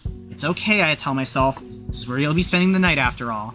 Theo's room is neat-ish. That's probably the best word to describe it. The bed is made, neatish. but the blankets and pillows are a little crooked. The nearby desk is covered with papers and manila folders, but all efficiently stacked and organized. The walk-in closet doors are wide open, revealing a forest of similar-looking clothes. I definitely see 2 or 3 copies of the exact outfit he's wearing right now. That also makes sense for Theo, I note. When it comes to fashion, he's very copy-paste, as if everyone in freaking visual novels, they only have 1 outfit per sprite, maybe 2. I jump a little when I hear his... or any TV or any animated TV shows anyway. Of course, it varies. Like SpongeBob, for example, because SpongeBob literally has the same. We've seen his closet; it's literally all the same clothes. Pika, you can confirm. Classic cartoon logic. Classic cartoon logic. Mm-hmm. Yep. I jump a little when I hear his footsteps in the hallway, still feeling like an intruder. Good. Looks like you're getting settled. I hope this space right here is okay. Seeing as there's literally no other place that it'll fit in. Theo plops down my bag in a corner and I start setting up the mattress, mindful to leave a clear path to the bathroom. I hope this whole thing has been treating you alright. Been fine, yeah. Not the most comfortable thing I've ever slept on, but I wasn't about to complain. Oh, you skipped. You text. Yep. Let me tell you, this here's mattress has been places. It's a true warrior. Excuse me. Quite literally supported me through most of my 20s. Oh yeah? I flip the on switch and the heroic mattress begins to inflate, as if proud of itself. Yes, indeed. To be honest, I've slept in some real shitholes. Places I've been had to keep both eyes open and my hand on my wallet. The steady whir of the mattress's fan fills the room, a soothing percussive undercurrent to his deep, weathered voice. Most people don't realize it, but a proper mattress is truly life-changing. I still remember the first night I spent on this baby. He pats the foot of his bed fondly, eyes unfocused. It was the first deep, dreamless sleep I've had in years. Something bitter colors his voice. Guilt, maybe? Seriously, I hope you don't mind sleeping on it. I would offer you my bed, but, my back would not appreciate it. Oh my god, I can relate. And I have to keep it happy. It calls the shots around here. I really don't mind, to be honest. I don't mind, honest. I wouldn't wouldn't barge into your room and steal your bed. That would be too cruel, even for me. Good. I'm glad we found the limits of your cruelty. Theo yawns again, unable to suppress it. Okay, I'll admit it. I'm dead tired. I can feel the exhaustion as well. Days of poor sleep and near constant stress were catching up to me. I think I'm gonna change and get ready for bed. If you'll excuse me. Sure. Theo grabs a handful of clothes and disappears into the bathroom. Left alone once more, I'm stuck with another strange bout of clarity. After only 3 days, I've talked my way into his room. Tonight I'll be sleeping at the foot of his bed, just a few feet away from him. A few feet away from the steady rise and fall of his silver chest, the soft sound of his raspy breath. How did I get down so bad? Only a few days ago, I could barely remember his name, and now, how quickly seems to shift into before and after. As usual, my worries evaporate when he re-enters the room. Hey. My breath catches. Yes? He stands much more stiffly now, eyes downcast, day clothes tucked in a tight bundle under his arm. I just wanted to thank you again for your help today. Oh, of course. I didn't mind. Cleaning up was easy with all of us there. Theo shakes his head, not meeting my eyes. That's not what I meant. You reined me in. When I was freaking out. I remember the feral look in his eyes as he stared at the broken window. I remember the sound of metal screeching and pulping on impact. My eyes traced the ragged outline of the scar on his arm. And then you sat and listened to my sob story. He laughs bitterly and shakes his head. Some host I am. I shouldn't have put you through all that. I'm sorry. Oh, Theo. How could I not fall for you? Before I could stop myself, I speak the truth. I meant what I said last night. I don't feel obligated to help you. I just want to. My tongue tastes the familiar words sweeter than honey. Thank you for letting me in. He finally looks at me, surprise and gratitude rippling across his rough features. Aw. He nods solemnly, apparently speechless. We stand with the air mattress between us, and I know in that moment, both of us want to close that distance. And I know we're both afraid to do so. I can feel his giddy fear as strongly as I feel my own. Well, He breaks the silence, but the physical tension remains, crouched between us, beckoning. Let's leave it at that, huh? His voice is raspy, almost cheerful, but his smile is genuine. Okay. I respond softly, shifting my paws. Try not to sound disappointed. He awkwardly makes his way to around the mattress to his own bed and starts to pull back the covers. Sleep well, Leon. He says again, just like last night. He's blushing. If I start snowing, just throw something at me. I let out a bark of laughter and the tension eases. Oh, don't worry. I will. And after This both is of us... when the new day starts. Lock in, chat. Let's get ready. After both of us are settled and tucked in, Theo switches off the light, engulfing the room in a pleasant darkness. I lay awake for what feels like hours, turning the day over and over again in my head. Alright, I'm gonna start a new save section. If I can find it. Oh my god, there's a new page section? I think this program has a lot of different page sections. That's normal for these visual novels, because most of the visual novels that I've been playing are under the same program. So let's go. Theo Day 4, save, return. Examining and re-examining those little moments we shared over cleaning, over coffee, over home-cooked meals. Theo, now I know he's holding back. That's alright. I can be patient. I drift asleep to the soft sound of his breathing, gentle and soothing as any lullaby. Chat, here we go. Let's lock in. Tell me. Alright. Please tell me he's gonna have a dream. Pika, you ready? Yeah. Let's go. Let's do this. Please be a dream. Please let there be a dream. Yeah, there will be a dream, probably. Sound of clattering when he wasn't spinning film. We'll do this for now, unless it's someone else's perspective. An old projector sputters life once more, dragging the weird film of memory through its reels once more. Oh, ooh, is this a home video? This is the house before. Look at the house. It's different. Oh my god.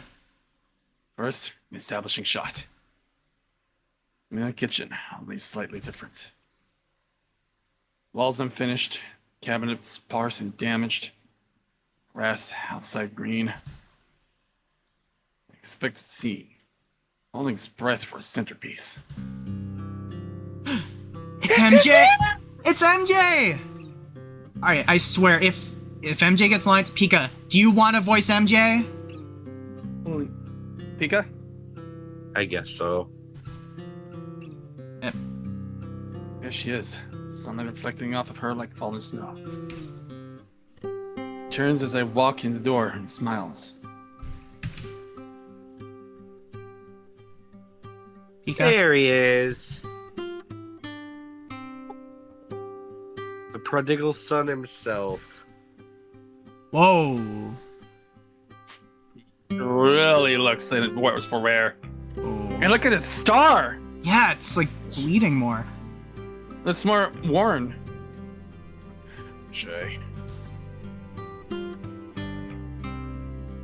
Well, come here and give me my hug. Or else you don't get any coffee. First, the expensive display of an exasperated reluctance. Then, the yearn for embrace.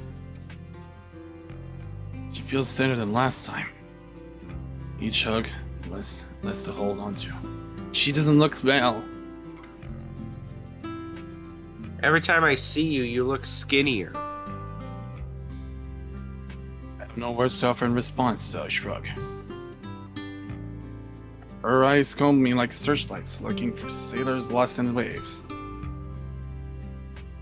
How are you, Theo? Fine.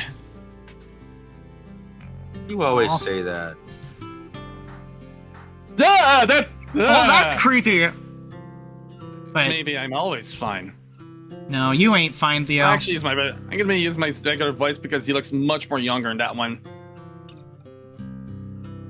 Maybe you are. She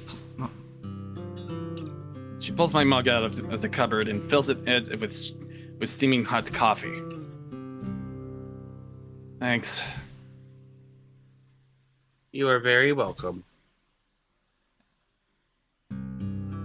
Take a massive fortifying glug. Oh. Force myself. I have to set the cup down. can't appear too eager. It's good to see you again. Been a while since you stopped by. Hasn't been that long, hasn't it? Stomach growls, but every time the squeak of my chair, I time the squeak of my chair to cover it. Oh my god. It's been 2 months. Shh. Wait, really? Yes. Last month I made a reservation for Thai and you forgot. And this month's movie night, you picked up an extra shift and didn't tell me. Right. If I didn't know any better, Theo, I'd think you were avoiding me. Come on, Em. You know that's not true. Just been really busy lately, that's all. Neither of us believe me.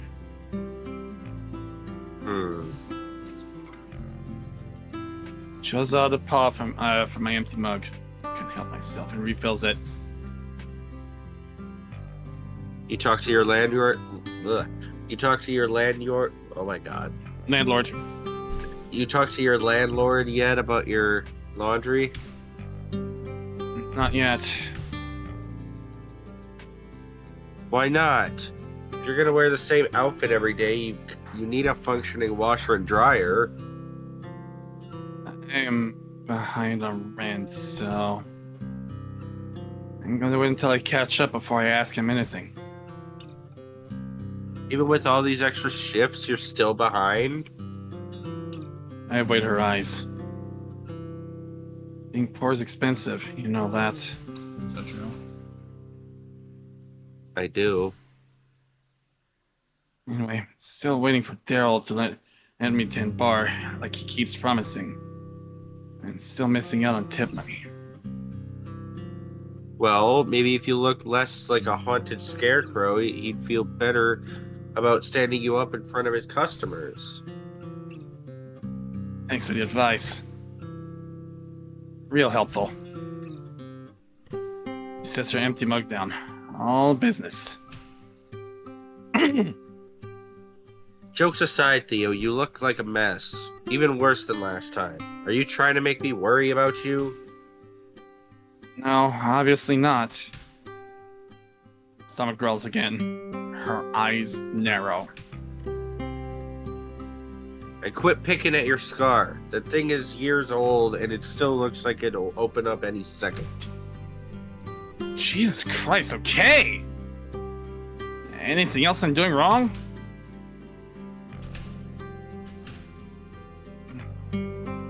Look, I didn't invite you here to argue.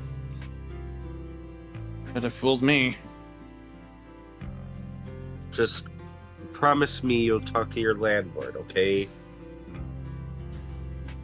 And next time I see Daryl, I'll have a chat with him about getting you behind the bar. If it's the rent that's the problem, I can help. No. I told you already, I don't need your money. Oh my. Harsher than I intended. But the harshness slips out so easily. Alright then. No loans from your aunt. Not even as a birthday present? My birthday's months away. An early birthday present? Alright. It was worth a try. Stop talking about me. What have you been doing wrong lately so that I can pick on? Depends on who you ask. Oh, I fucked up my elbow the other day messing with the plumbing. I did tell you to hire a plumber. You did. Was it your bad elbow? It was my bad elbow. Figures.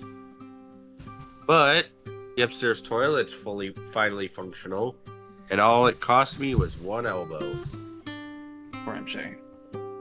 And you know, the plumber would have asked for an arm and a leg. That, Oh, MJ. I already love her. I do look too. At her. That caring attitude and everything. I love it. Makes me feel sad for Theo. Yeah. That That line. gets the chuckle out of me. This old house is coming alive bit by bit, especially now I've moved all the furniture in. I'm sure you've noticed a few familiar pieces. I look down at the pockmarked surface. Pockmarked? What does that even Pockmarked. mean? I don't know. Yeah, at a I get down the pockmarked surface of the reliable table.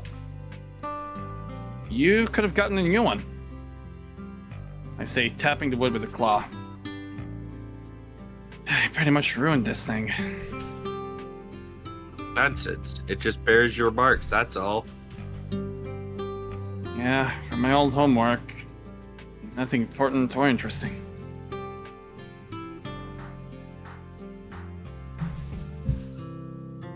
It's your childhood, Leo. A time I remember very fondly. Leo? You mean Theo? Hey, whatever, close enough. That's right. That makes one of us. You can just toss it, it doesn't matter. She sighs good-naturedly. She was also always so endlessly patient. Aww. When I see this table, I think of you. Why would I throw it away? Regardless, it fits well with this kitchen setup. Obviously, it needs some TLC, but this old house still has plenty of life. And to think they were gonna knock it down. Still not sure why you bought it. Seems like more work than anything else. The work is the point. I'm doing something constructive. Labor, I can clearly see the fruits of. Rather than just working to stay alive. She fixes me, then with a gaze I cannot hold. My heart jumps and I feel the coffee's first violent kicks at my empty stomach. Before I ask the question, something tells me it's a bad idea. I ask it anyway. How's Joe? I haven't seen her in a while lately either. Joe? Who's that? Neither have I. Theo, we called it quits. I twitch. As if stung. What? Why? She stares at me evenly. You know why. I know why. I wanted her to move on. To find someone else she could shack up with. For the long haul. And she wanted that too. Okay. This might be a theory, but a game theory, but maybe Joe is Theo's mom. Because I know that the two parents didn't get along well, from what I understand. And she... Yeah. And she wanted that too. It took a few vicious fights and a lot of tears, but I finally got her to admit it. Mm-hmm. Like Joe. Don't cry, Theo. You frickin' dare. You fucking dare. I liked her too, Theo. A lot. But it's better this way. No, it isn't. Nothing is better this way. Nothing will ever be better ever again. Silence settles over us then. My sigh's so crushing I can barely breathe or hardly breathe. Actually, eventually I open my mouth and realize, too late, that I have no idea what will come out. The words tumbled out of me anyway. Didn't ask how Brooke's doing. Maybe. Oh, Brooke? Uh-oh. Her jaw tightens. I don't know why I said it. I knew where it would lead. I just couldn't sit in that silence any a moment longer. I had to replace it with something. Anything. Even a fight. No, I didn't. Why not? Because, like I said earlier, I didn't invite you here to argue. Who says we're arguing? She takes a deep preparatory breath and crosses her arms, mouth set in a firm line. What? I don't even know why I'm doing this. All right, Theo. How is Brooke?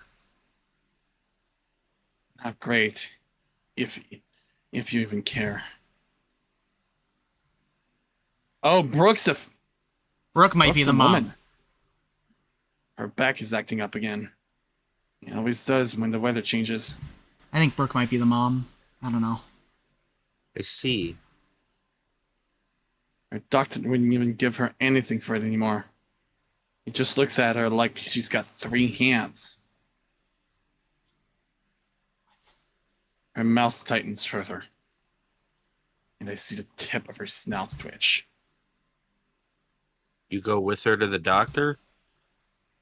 Yeah, I do. She hates driving. I've told you that before. Yes, you have. Not enough.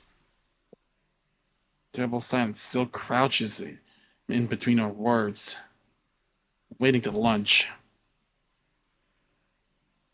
You know, you could at least pretend to care. I do care, Theo. Liar. Ooh. I feel the sneer split my face and took viciously at the raw red scar. Finger pokes through her careful, patient facade, and I pounce, determined to drag it out of her. Well, whatever. Not like it matters, right? Oh. It's only my. It's her girlfriend! Oh. Brooke. Oh. Shit. What? What? Whoa, whoops. Oh, hey. Alright, you're lying. It's not like it matters, right? I didn't even get to read it, though. Oh, hang You got on, a hang history? on. Hang on. It's like it matters, right? She's only my fucking girlfriend, after all. Guess nobody's girlfriend matters to you anymore. Oh. Oh, shh. She bangs her mug down on her counter and takes a step towards me. Hackles, bristling. I flinch before I can stop myself. See a shadow of my father in her. In the harsh set of her shoulders. The thunderous ripple across her brow. All right, Theo, you really want to start shit? Let's fucking start it. Does that girlfriend of yours have a job yet? Or is she still just cashing your checks? No, not yet, but she's still looking.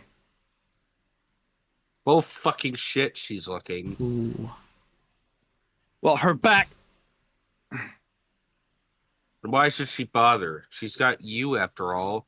Her meal ticket, her chauffeur, her side piece, her personal fucking punching bag. Oh. That would explain the scar! What? What? That would explain the scar! But I thought it was his father. What? What? Ah!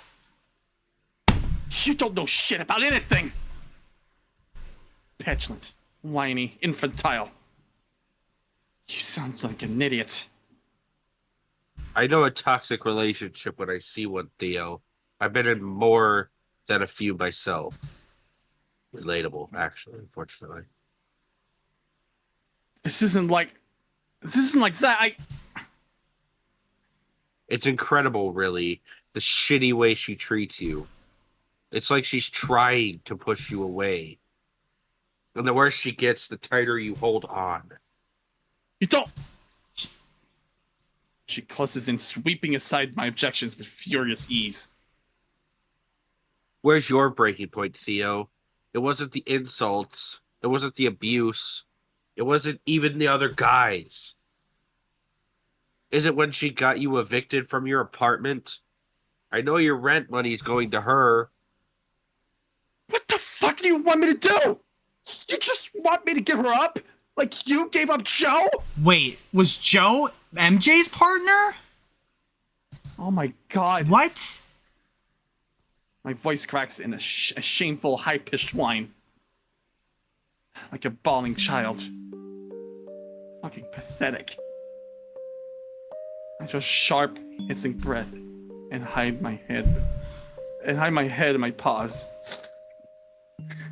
No fears, Theodore. For fuck's sake, pull yourself together! After brief silence, I feel her take another step closer. Her voice, when it comes to softer now, though just as unforgiving. You wouldn't be giving up. You'd just be moving on. And it's way past time you moved on. I can't look at her. I can't. You know how I feel about her.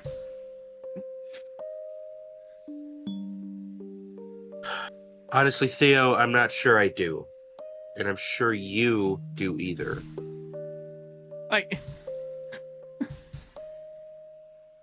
What happened, Theo?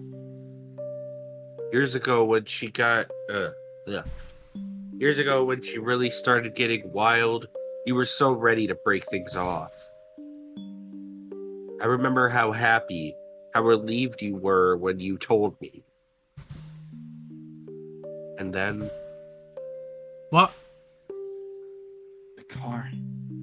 I have to look at her. I have to. Otherwise, she'll never believe me. I just can't. The pity in her eyes make me want to scream. I love her, Em. You don't even know what that word means. If you did, you wouldn't be throwing it around like that. Theo, when are you gonna stop punishing yourself? I no longer deserve it. Thanks for the coffee. My chair clatters and squeaks as I get up to leave. I'm halfway through the door when I feel an iron paw grip on my shoulder. Theo, I have another follow-up appointment this Friday. My whole body freezes solid, shot through with ice. Like a fox in headlights. Or deer in the headlights. Like a corpse who hasn't realized when he's dead. I want you to be there. I think you should be there. 1,000 crumbling pillars collapsing with anguish and white-hot agony. But not even a whisper of breath. Please, Theo. Please, do this for me. Okay. Okay, I'll be there. Neither of us even believe me again. 8 o'clock sharp. I'll pay for your parking. All right. All right, I'm gonna go to bed. Good night. Now far too tired. I know. Good night, Bluebell. Have a good night. Good night, Bluebell. I'll talk to you tomorrow. Oh, hello. What is this? We got another message like Kalango do Deserto, whatever that is. Yeah, it was a bot. That was a bot. That was a bot. Good job, Saribot. Good job. Alright, dead air. Hang time. Dead air. Hang time. A minute of torture seconds before the drop and the crunch. Oh my. before the unraveling. Before the dreaded, inevitable, inconceivable unraveling. Men can't handle the pain. That's a line from before. Picture goes white as winter snow.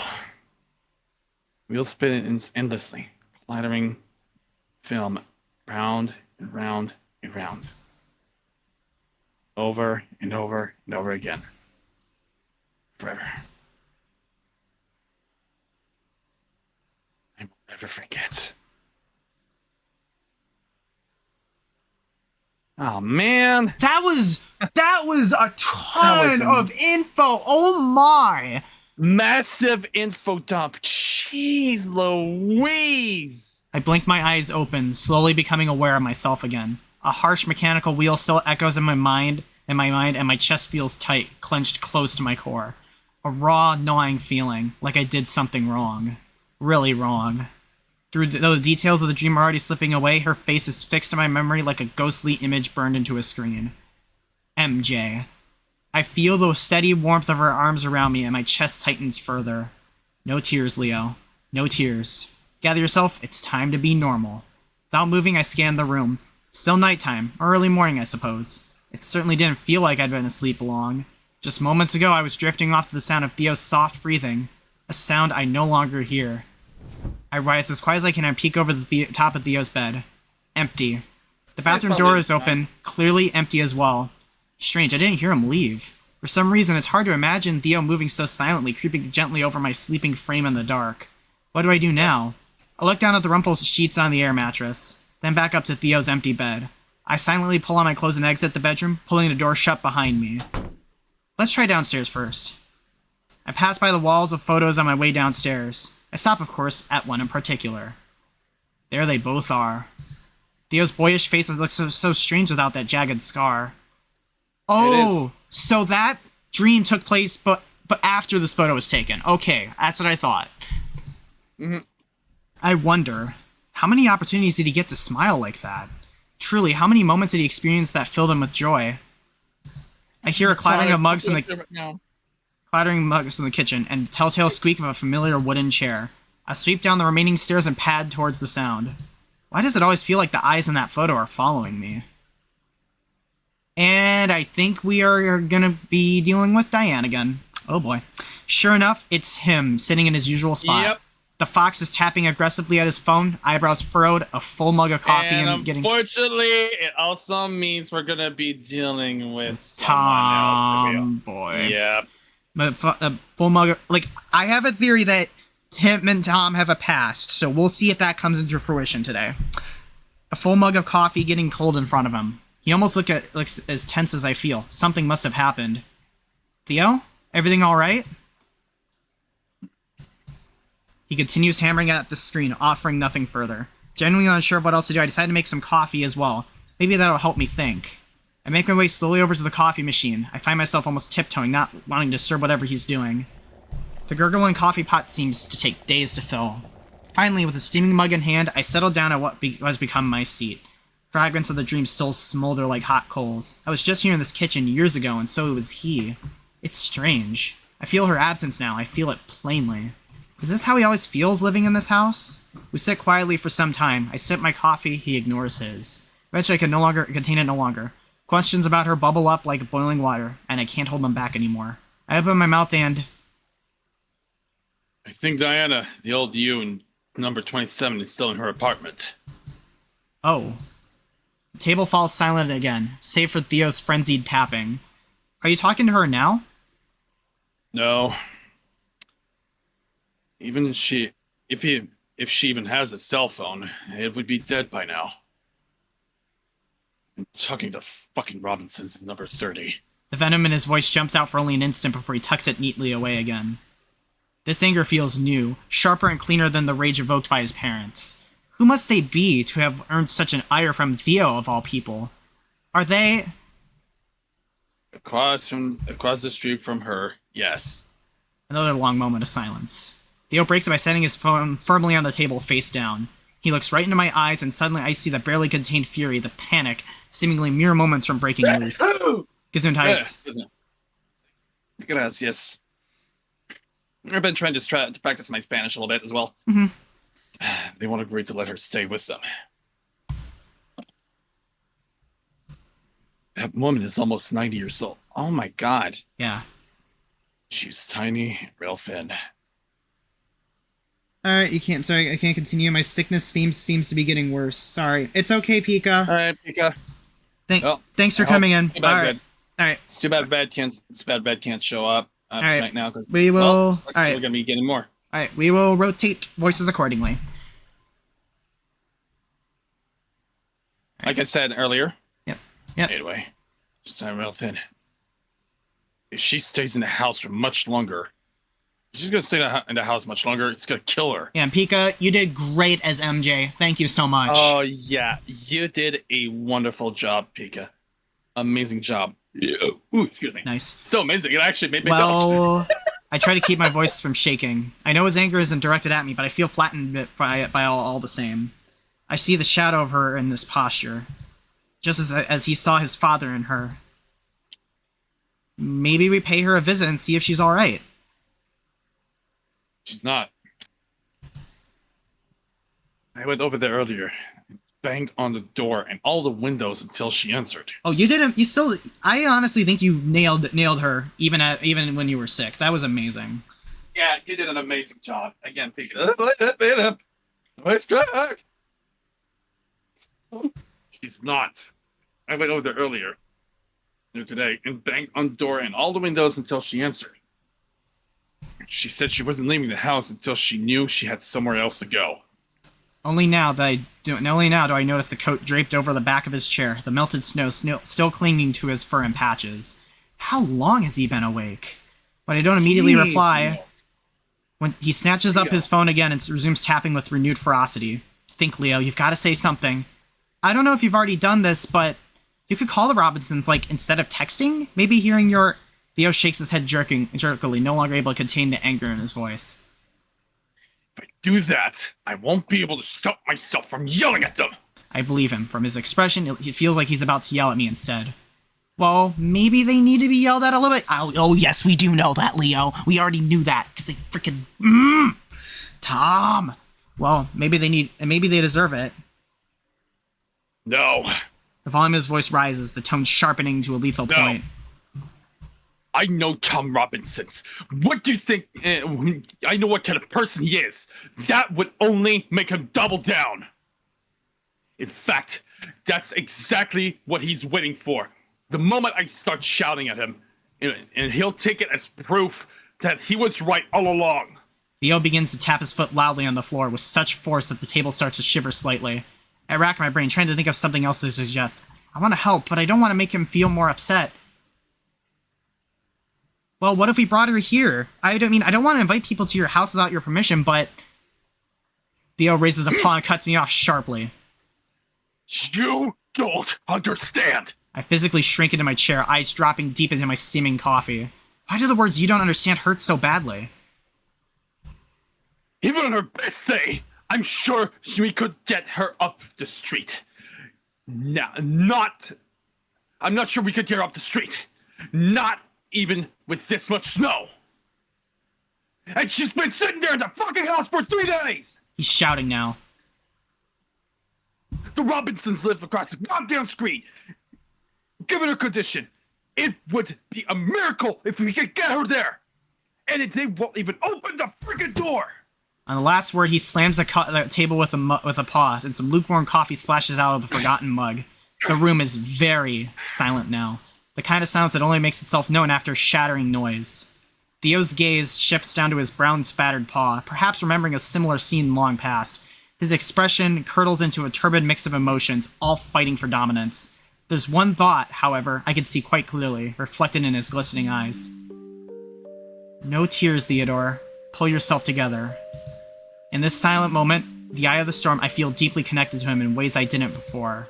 One by one, his complex feelings come into focus, his inscrutable countenance unraveling before my eyes.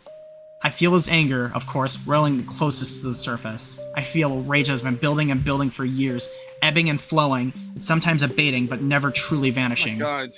It scares him. Oh my god. It frightens him to his core. He fears that one day, the dam will burst.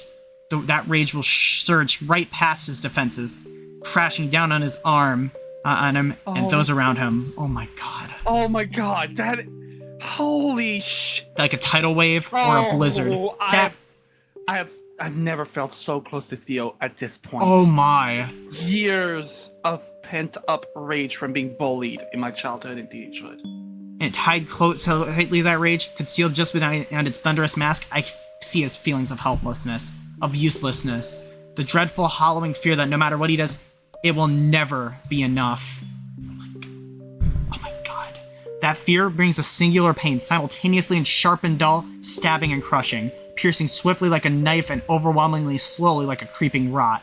But if you look beneath it all, if you plunge your paws into the fear and the sound of the fury of the search for the source, you'll find love. Love is the source. He fears that his love will go to waste, and he rages at a world that would waste without thought. I feel that love as strongly as I felt her absence. I feel plainly his deep desire to help this woman, even if no one else will. And I feel my own desire to help them both, in whatever small way I can. That's right, Leo.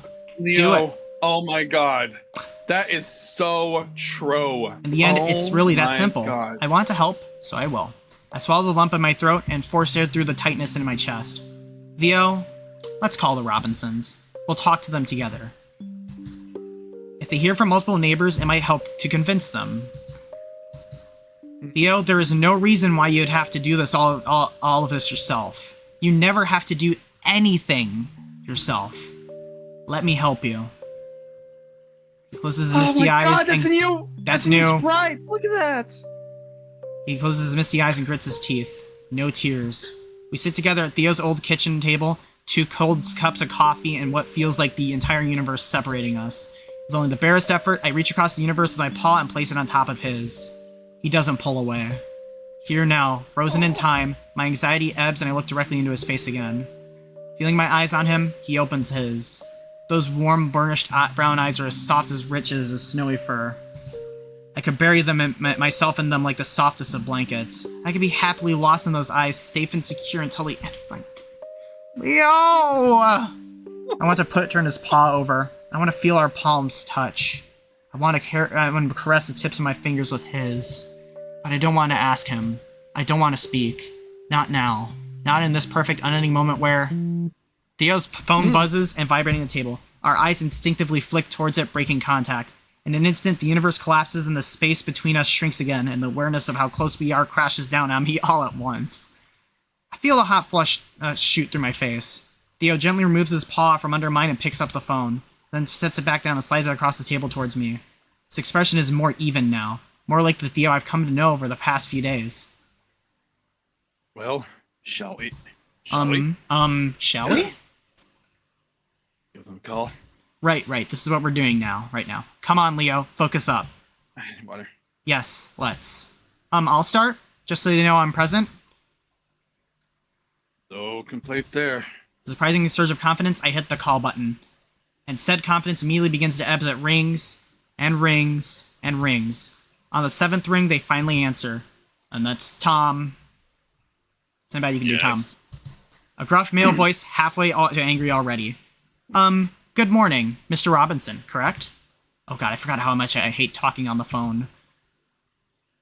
Who is this? My name is Leo, and I'm sitting here in the kitchen table with Theo from down the street. I and several of the neighbors have been staying here in his house while the power is off. It's nice to meet you, even if it's just over the phone.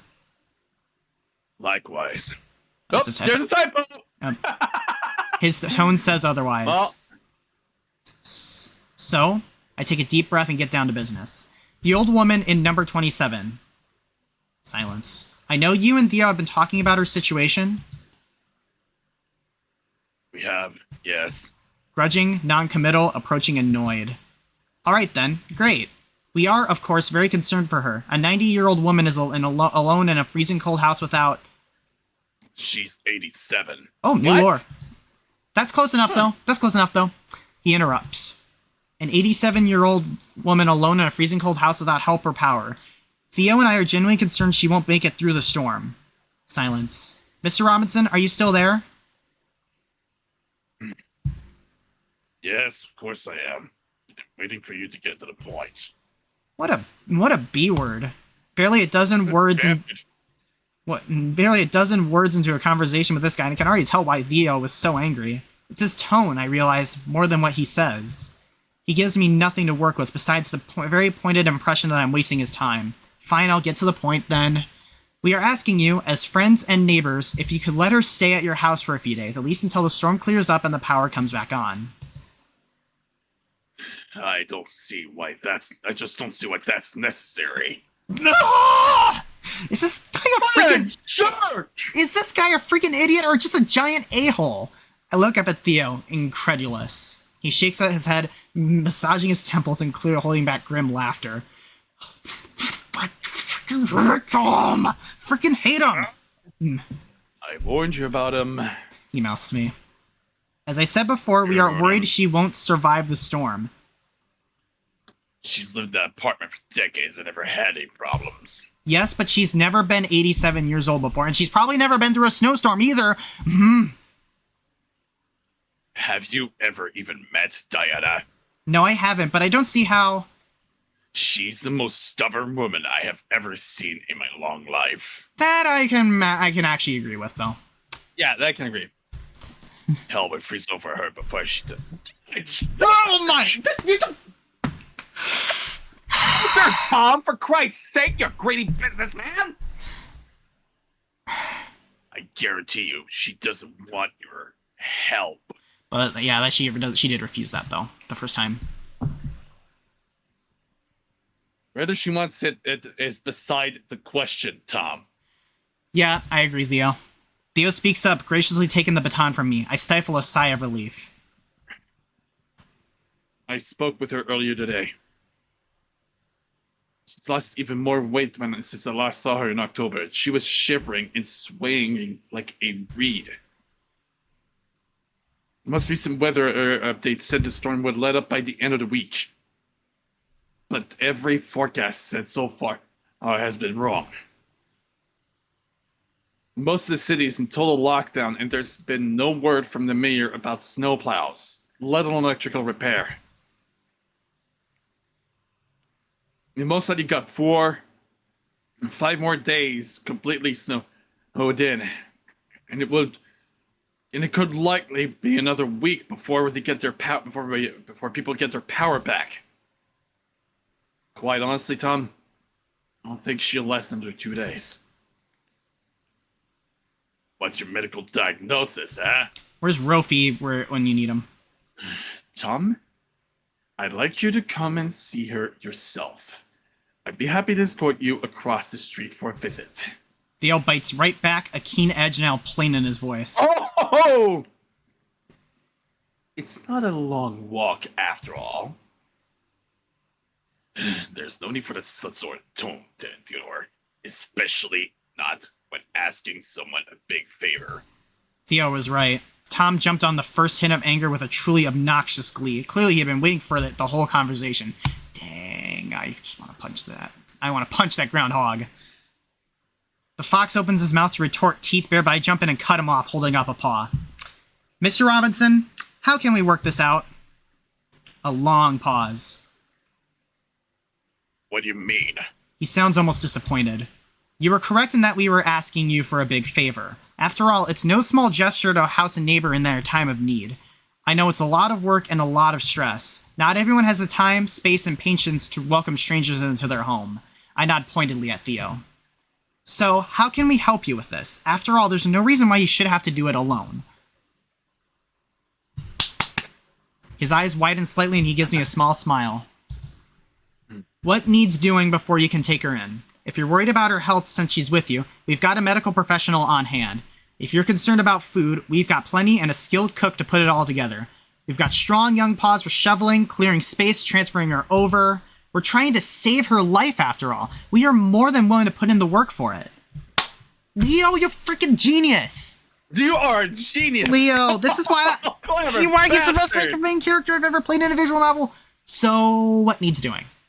The words flowed so freely, and I even surprised myself. Wow!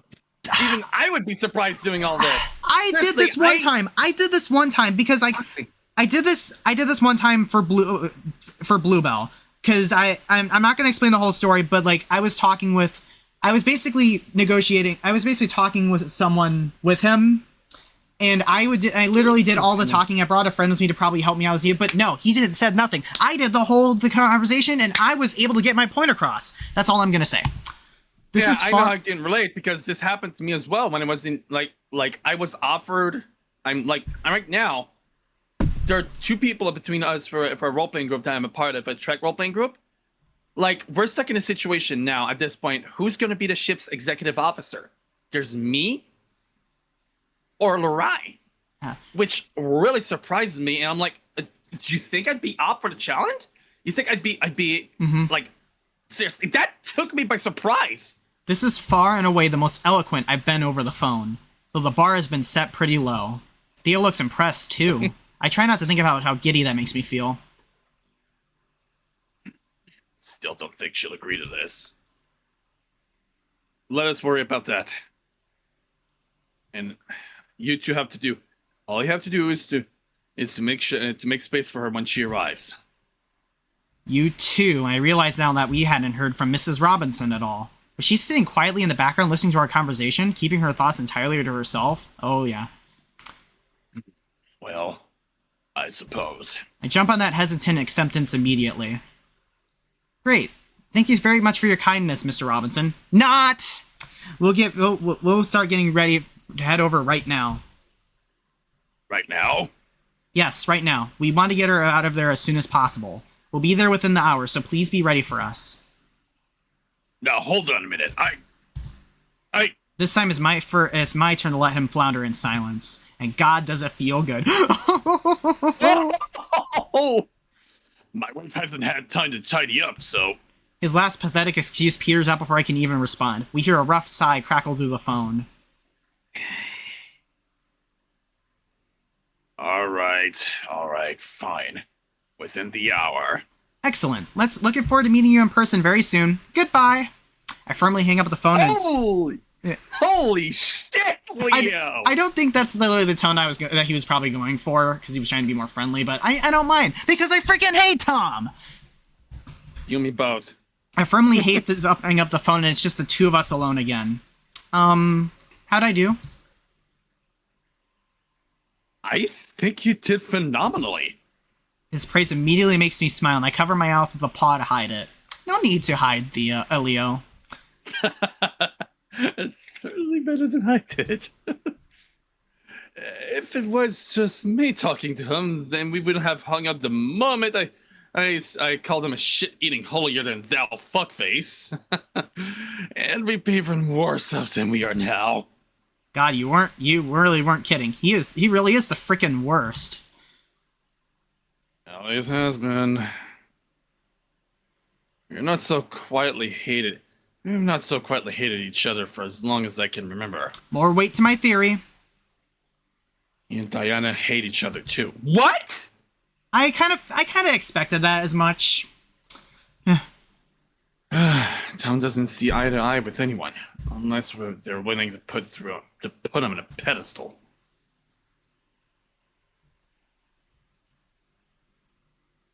And then they're looking up at him from the ground. Exactly. Sadly, gotta go to bed. Probably the best thing for me to do right now. Hope the rest of the team goes well. Thank you, Pika. Yeah, no problem, Pika. No problem, Pika. Go on and have sleep. Recover nicely. What about his wife? I noticed she didn't say much. Theo's eyes dropped to his lap. Oh. She never does. It's difficult to get a read on her at the best of times, especially when Tom's around. He tends to eat up all the air in the room. Maybe we can talk to her directly once we get there? I'm sure she'll be easier to work with than him. Hard to say. In that house, what Tom says goes. She sees ground to him on every issue, no matter how small. She needs to step up. I think she does. And, that way, she reminds me of my mother. Oh.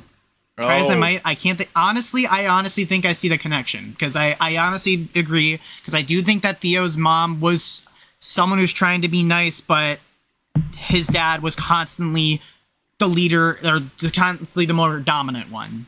Honestly, I have the feeling that's probably why Theo hates Tom so much. It reminds him of his father. Oh, well, that could be. We'll see how things go. Try as I might, I can't think of any other response. Well, Theo stands, his chair breaking the silence. Joel will be breathing a little bit. We can talk shit about him later. Right now, we've got work to do. If you'll give me a hand with waking the others. I only now realize that I just volunteered everyone to help without their knowledge. Oops. Oops. In fact, out of my mouth, Foxy. In fact, I've volunteered the crew to do pretty much everything. Tom would barely have to lift a finger. Oh, don't worry. I'm sure they'll be happy to help. Theo reassures me as if reading my expression. I'll take the blame if you like. You could say it was me who volunteered everyone. I stand as well, laughing softly. They'll never believe me. We know there's no way you'd ask for help like this on your own. His ears droop. I realized too late that I spoke too quickly and too flippantly. That was uncalled for. Sorry. No, unfortunately, you're quite correct. It just hurts a bit to hear, that's all. Seeing the look on my face, he elaborates, waving a paw. It's fine, I'm fine, you're fine. No harm done. No harm, no foul done. We've got more important things to worry about right now anyway. With only the slightest bit of difficulty, we get everybody out of bed and downstairs in just a few minutes. The mood is muted due to the early hour, but tightly focused. All of us are clearly ready to do what needs to be done. Excuse me. Okay, everyone, you have your phones? We all nod. I guess we'll need shovels once we get there. I have two sitting outside. They're plastic, but the metal ones are all in the garage, and we don't have time to dig them out. I have a metal one at my place. Oh wait, that's you. That's you. You're doing Hunter now. Yeah, I have a metal one in my place. So do I. Great. You two go fetch those. Stick together. You never know what could happen in weather like this. Meet us at 27 as soon as you can. Got it. Sure. Theo nods once again and opens the door, ushering us into the bitterly blasting wind. It feels colder than ever before. As I take the door from Theo to let everybody out, I see Ollie shiver and pull his coat tighter around himself. Hunter gives me a smile and a nod, taking the door in turn from me. We file out onto what we think is the covered sidewalk. Artemis and Hunter head immediately for their houses, and Theo and I grab the shovels laying right next to the porch. The sheer volume of snow is almost unbelievable. Theo and Hunter's shoveling work from the previous day is basically unnoticeable. When I held it behind all 3 ago, I felt wonder. Now I only feel fear and apprehension. I find myself looking to Theo for reassurance, and each time he gives it to me in the form of his soft, gentle smile. The fierce wind whips into the snow in uneven piles. Paths close to walls are the worst, with miniature hills heaped halfway up the sides of houses. Cars unfortunate enough to be left out on the street are almost completely hidden. Vague shapes in the expanse of white, punctuated by a side mirror on the reflection of an exposed headlight. Nobody will be driving anywhere for quite a while. We trudge along in a single file, Theo at the vanguard, while the rest of us following the path he makes. He does his best to pick the shallowest paths, where snow is only knee-high height at most. And here we are. Finally, we arrive at number 27, the wind tearing at our coats. Theo gestures a narrow passage leading to the backyard of the house. He shouts to make himself heard over the tempest. Apartment's back there. She lives in the back half of the house. Ugh, Jesus, I screamed so loudly it made my voice crack. Anyway, the folks in the front are out of town. So we can't go through the front? Theo shakes his head. We've already tried. Her door is in the backyard. This is going to be trickier than I thought. Not only do the snow piles constrict the already narrow pathway, but the uphill entrance to said pathway is mostly blocked by a submerged car. How the frick are we going to do this? Theo's head and ears start swiveling back and forth, taking in the scene. I can almost hear the gears turning in his brain. He gestures for all of us to huddle up. Okay. She can't walk in this. She'll never get down the driveway, let alone cross the street. We'll have to carry her out. But I don't know what but I don't want to risk that until we've cleared the path at all. Theo's eyes flick to the house and then to Rofi. Rofi! I think you better be the one to check in on her. I'll come with you to make sure she opens up. But after that, I'm leaving her to you. Alright? Okay. Good. I'm counting on you, Rofi. I know. After a long moment of eye contact, Theo turns to me and Ollie. You two start shoveling. We'll need as much of this driveway cleared as possible. If you can get her keys and get the car out of the way, that's even better. Even if we have to put it in neutral and push it, every bit of space helps. I nod and glad to receive the clear, direct instructions. Tell the other two to plan once they get there. Have them start clearing a path across the street to the Robinsons. Once I get you inside, Rofi, I'll be going across the street as well.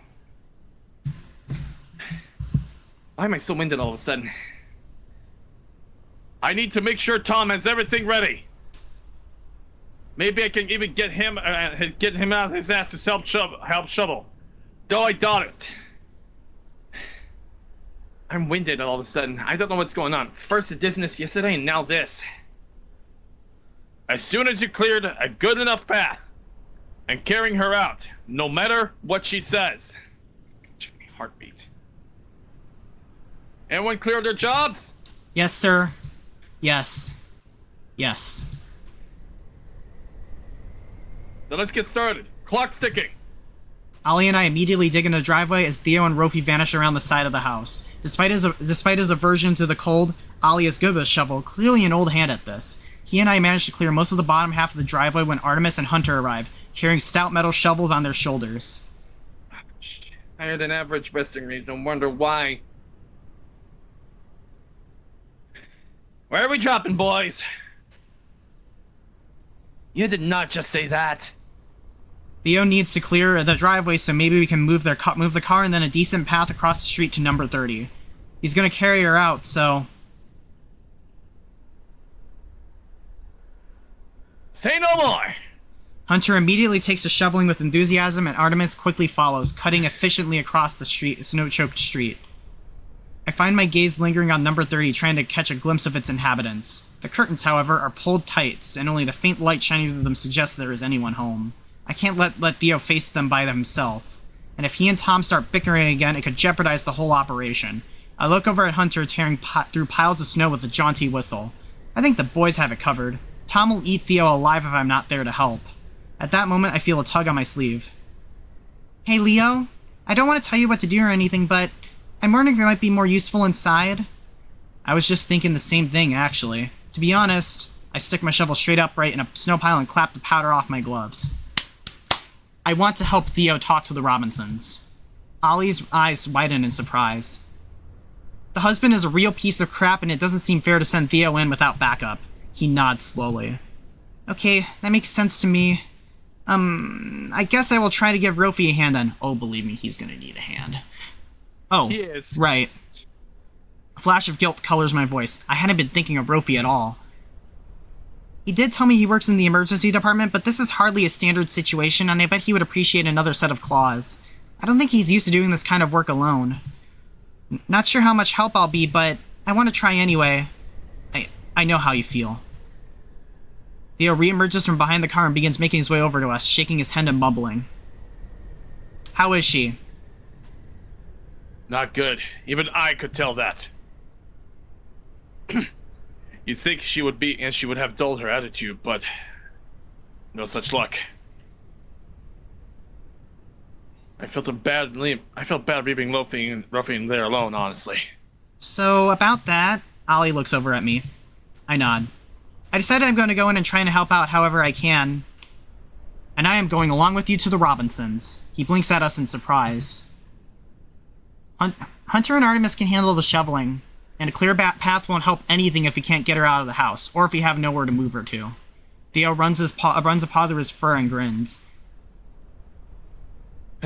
You two are right as always. I appreciate the company.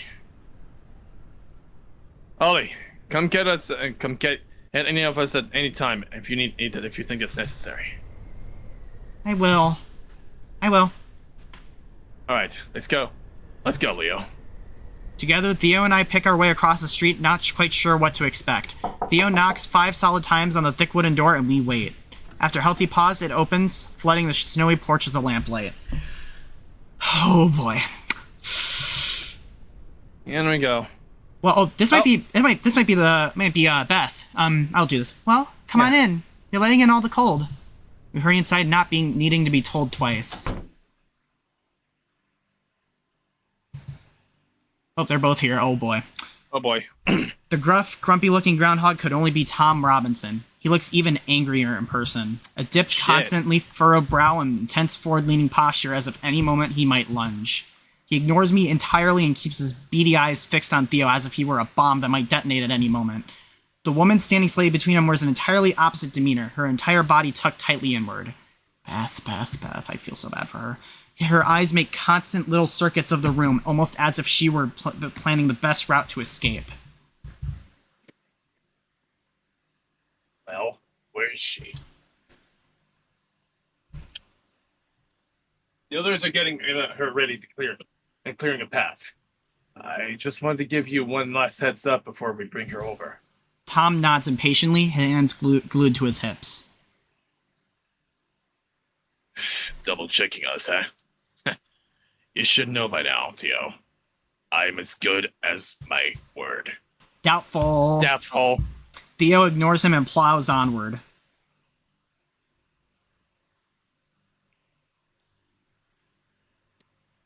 We can set her up here. Can we set her up here in the living room?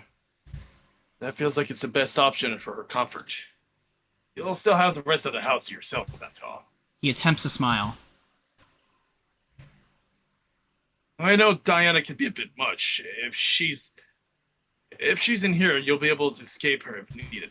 Tom loses a non-committal grunt, ignoring Theo's olive branch entirely.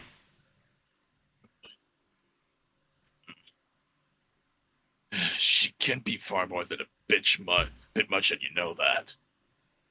I just hope she behaves herself. Theo's smile starts looking a little forced. I hope so too. So, what else needs to be taken care of? He turns pointedly to Mrs. Robinson, hidden as she is behind her husband. Beth.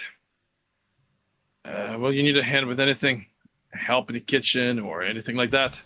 Theo trails off nervously. We all turn to her, including Tom. She looks first at him, then at Theo, then quickly back down at her feet. No, I don't think so. Tom steps back in after only a few words.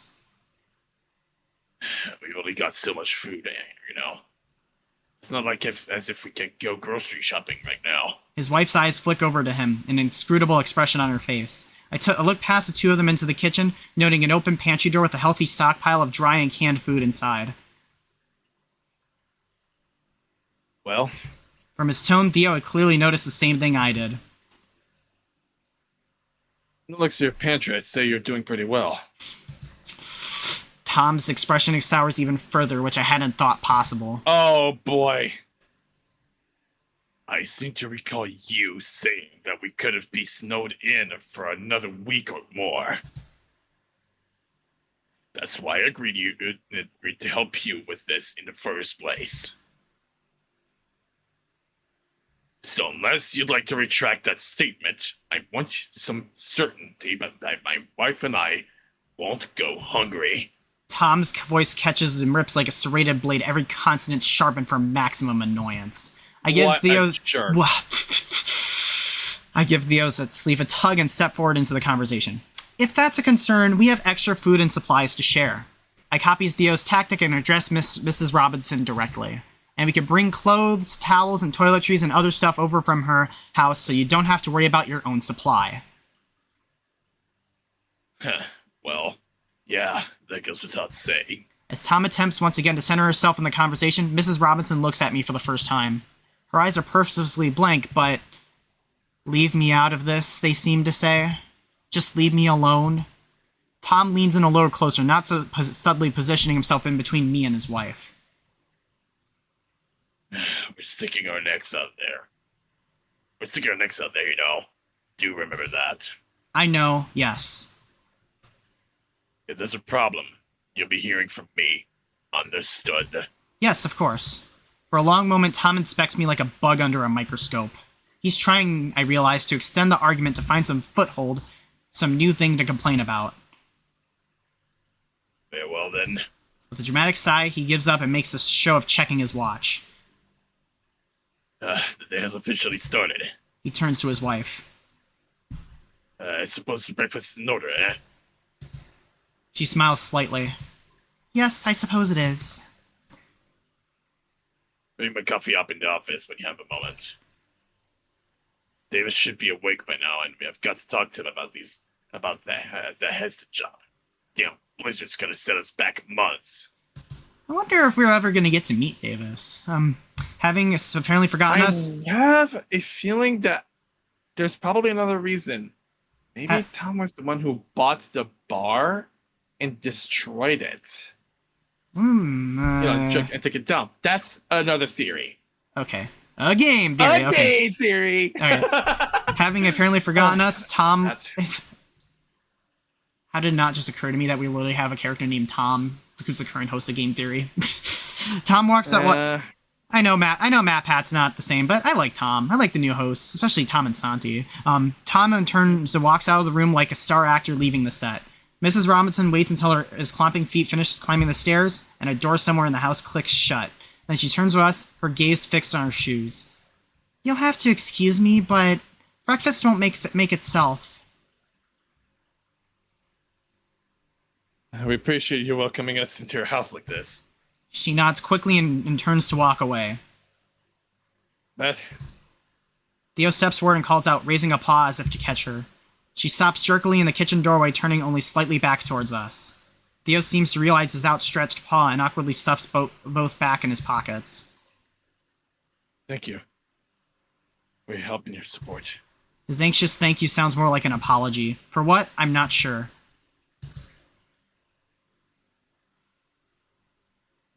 Mrs. Robinson will do, Theodore. I'll have the couch ready for her in just a minute. And with that, her stiff-backed frame ducks quietly into the kitchen and out of sight. For a moment, Theo stands and stares after her, absently wringing his paws. He mutters a quick curse under his breath and turns back to me. Shit. Well, that went about as good as it could have. And far better than I expected. Honestly, I agree. Let's get out of here, yeah? I bet Rofi and Ollie are ready by now. I hope so. We head back, gratefully following the now mostly shoveled path. Thanks, boys. Hunter gives us a playful salute. All in a day's work. Theo and I file around the side of the house and up to the apartment door. I turn the handle with an unwelcoming squeak and force my way into the house. Oh boy. Shit. All right, I'll do Diana. The combined stretch of a cigarette smoke and mildew hits me like a wall. I recoil and Theo almost bumps me into me from behind. Stay there. Oh, stay there. You okay there? Yeah, sorry, I wave a paw in front of my nose. Theo shakes his head, rolling his eyes. It's always like this. Try not to breathe too deeply. As we step through the door, stomping our boots on the ground on the nearly destroyed welcome mat, and now reads, what loco eat. I hear Ollie's voice from further in. Diana, I think Theo just arrived. We walk down the small entryway into the cluttered living room. I spot them immediately. The old woman glowers warily from her distressed armchair, one milky eye glaring past me into nothing. Even bundled in a thick coat, she looks tiny. Ollie stands next to her, almost perched on the arm, looking surprisingly calm. Here they are. Diana, this is Leo, and of course, you know Theo already. Sure do. Her gruff, gravelly voice catches me by surprise. Considering how thin and frail she looked, I hadn't expected such a sharp, forceful tone. What decades of smoking will do to a voice box, I guess. Her eyes slide off me and focus on the fox. You sure took your time, Theo. Tom gave you trouble? Of course he did. Give me 5 minutes with the son of a gun. I'll straighten him out. This woman is definitely drunk, I realize. She's good at hiding it, but her swaying movements and the lilt of her voice give it away. Honestly, I agree, Diana. Theo. No, Theo. Everything is already taken care of. We're set to bring you over. If you're ready to leave. I've been ready. It's that puppy of yours who's holding us up. Wow, I do not like the way she said puppy. You mean Rofi? You mean Rofi, Ollie says gently. Yeah, whatever his name is. I've got a bone to pick with you, Theo.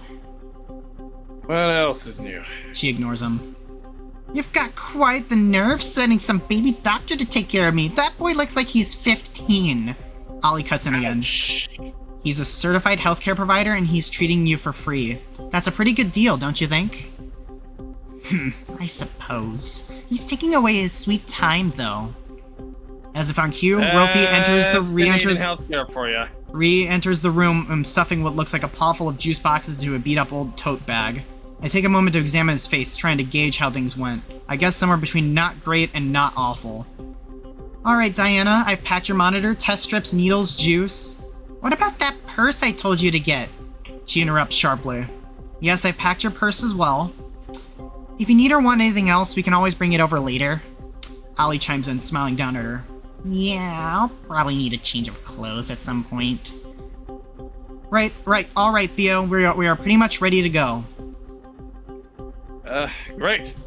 Theo responds, clearly more than a little surprised by this fact. Let me just take a quick inventory here and we can head out. As Rofi and Theo start going over the contents of the tote bag, Ollie gestures me over and turns to the old sheep. Okay, Diana, up you go. Don't rush me, Oliver. I'm old. I'm not rushing you. You were the one who said you were ready. She laughs in a sound like a marble on a cheese grater and flashes him a yellow gap-toothed grin. Smart Alec. Ollie giggles. It stands for legend. It didn't work. The ewe gathers herself and grips the arms of the low-slung chair. She pushes herself up about halfway and then falls back down again. Just hang on a minute. After a few more failed attempts, Ollie quietly offers her an arm, which, after one final try, she takes. 1, 2, and 3. He gently but firmly maneuvers her upright and waits while she gets her balance. Thank you. I'm surprised how well Diana and Ollie get along. Wow, like this is different compared to Rofi's route. Like holy crap. Like she is being more cooperative. Respect. She turns and addresses me for the first time. And just what are you looking at, Spotty? And there she goes again. Spotty? What am I? Nothing. I'm just here to help if needed. Ha! Showing up once all the hard work is done, I see. I know your type. I blink at her, momentarily at a loss for words. What's with that face?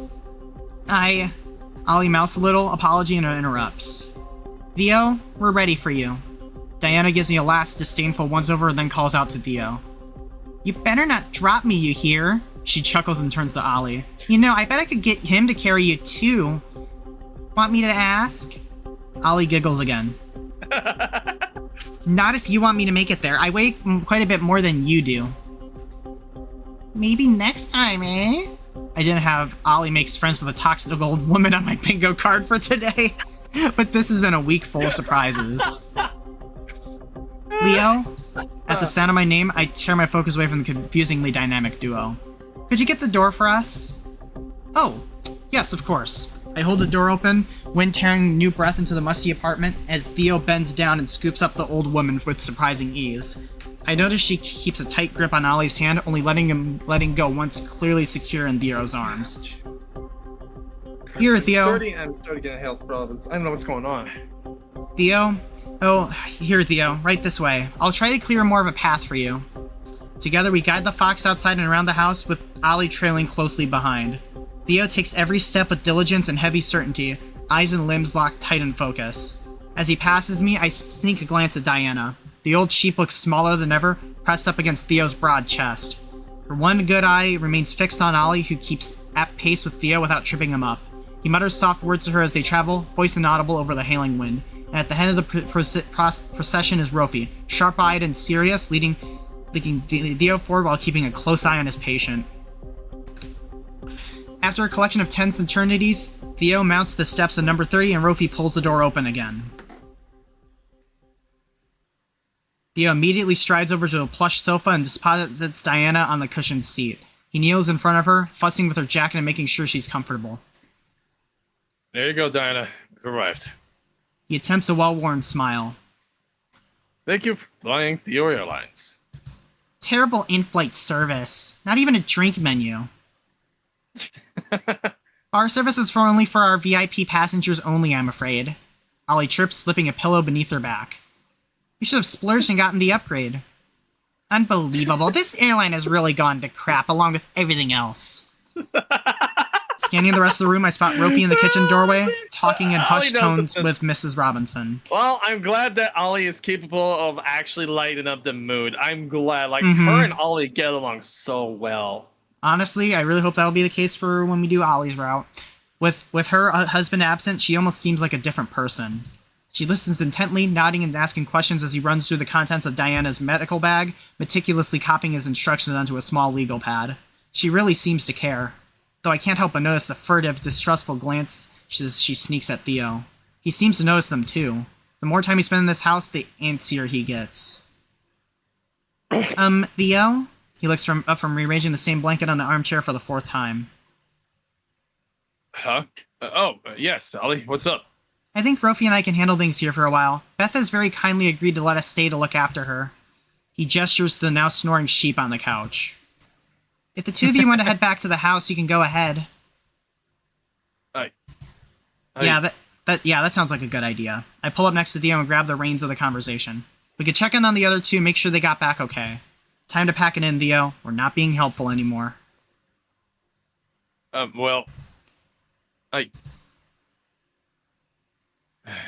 You're sure the two of you will be fine here alone?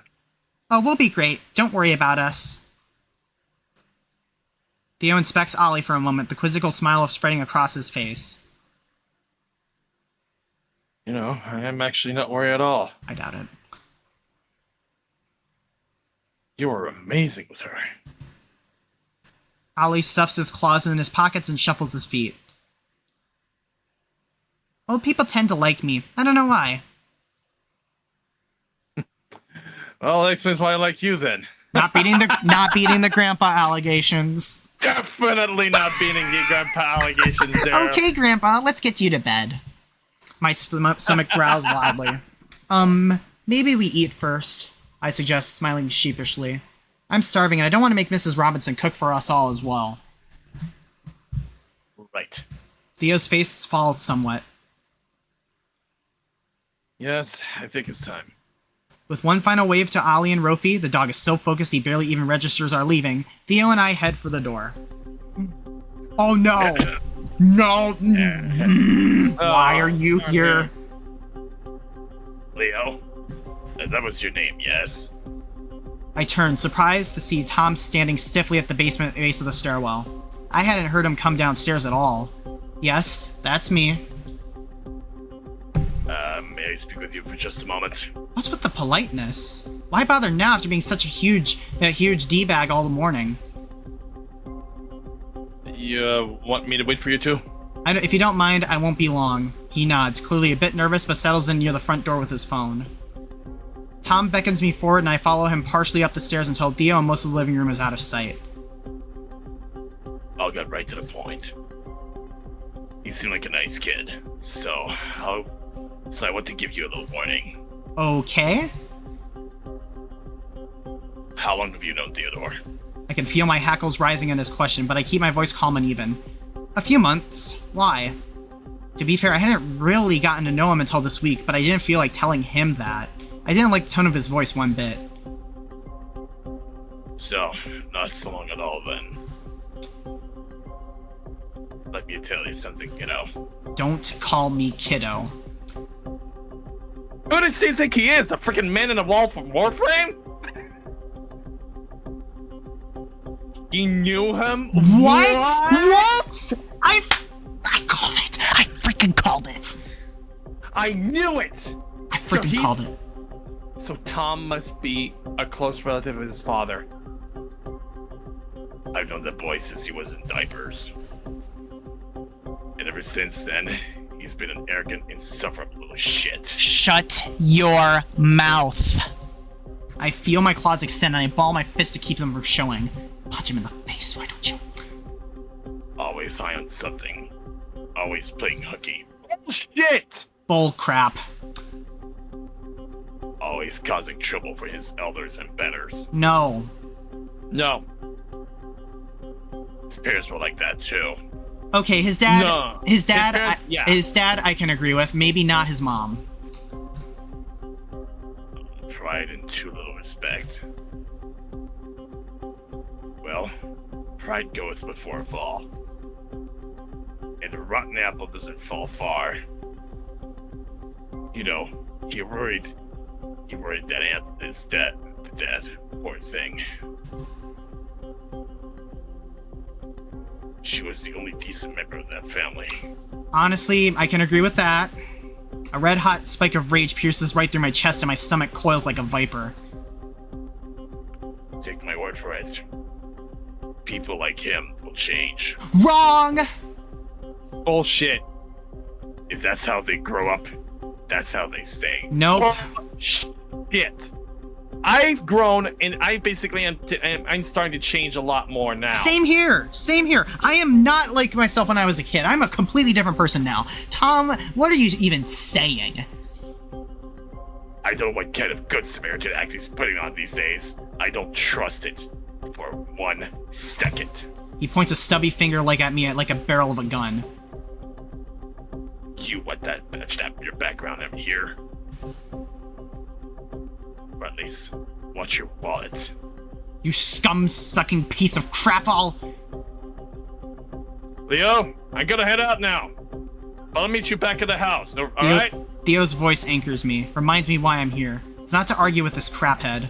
This guy doesn't deserve my time. Deep breaths in. Hand out. I swallow my retorts and dust off my best customer service face. Alright, sir, I'll take that into consideration. Now, if you excuse me, Theo and I should be going.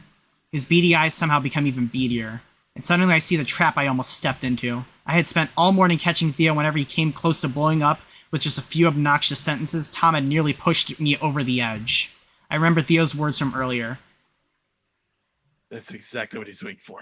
The moment I start shouting him, he'll take it as proof that he was right all along. You saw how I was angry at that?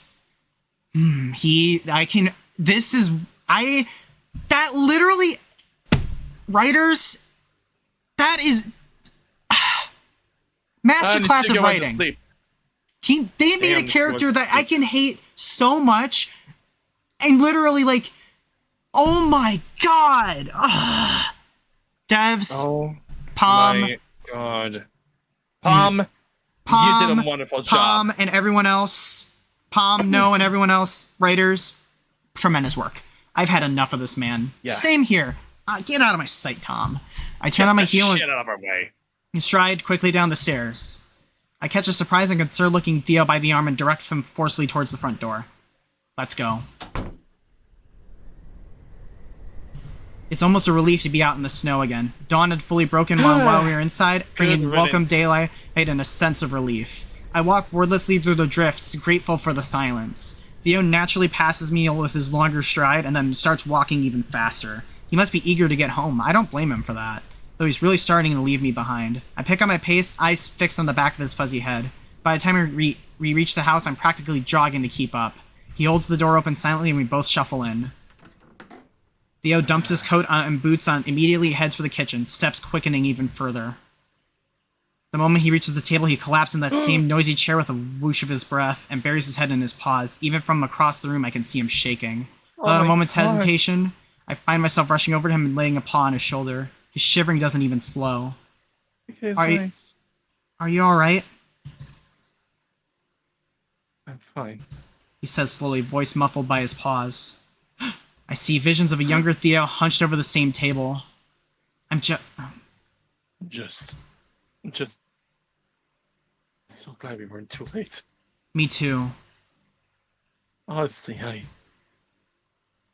have expected to walk over there and find her.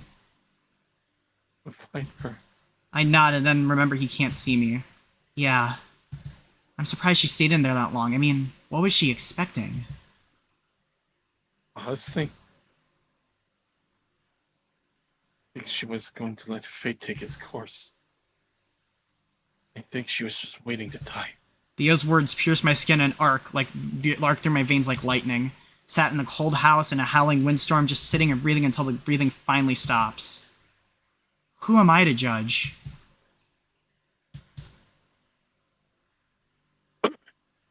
To think, I almost fucked it all up too. What? No, you were great. You just knew what to do, and you knew what to do and say, and you gave us all really good directions too. I was surfaceable, but because the rest of you were there to fill the gaps. His head resurfaces from under his paws. I really couldn't have done it without you. Without you. I know he meant all of us, but my heart flutters just the same. Well, we were here. Yes, you were. Thank God for that. Theo smiles worryingly, and as the rising sun sets his ivory coat alight. For the second morning in a row, we sit across from one another at the reliable old table, tired but content.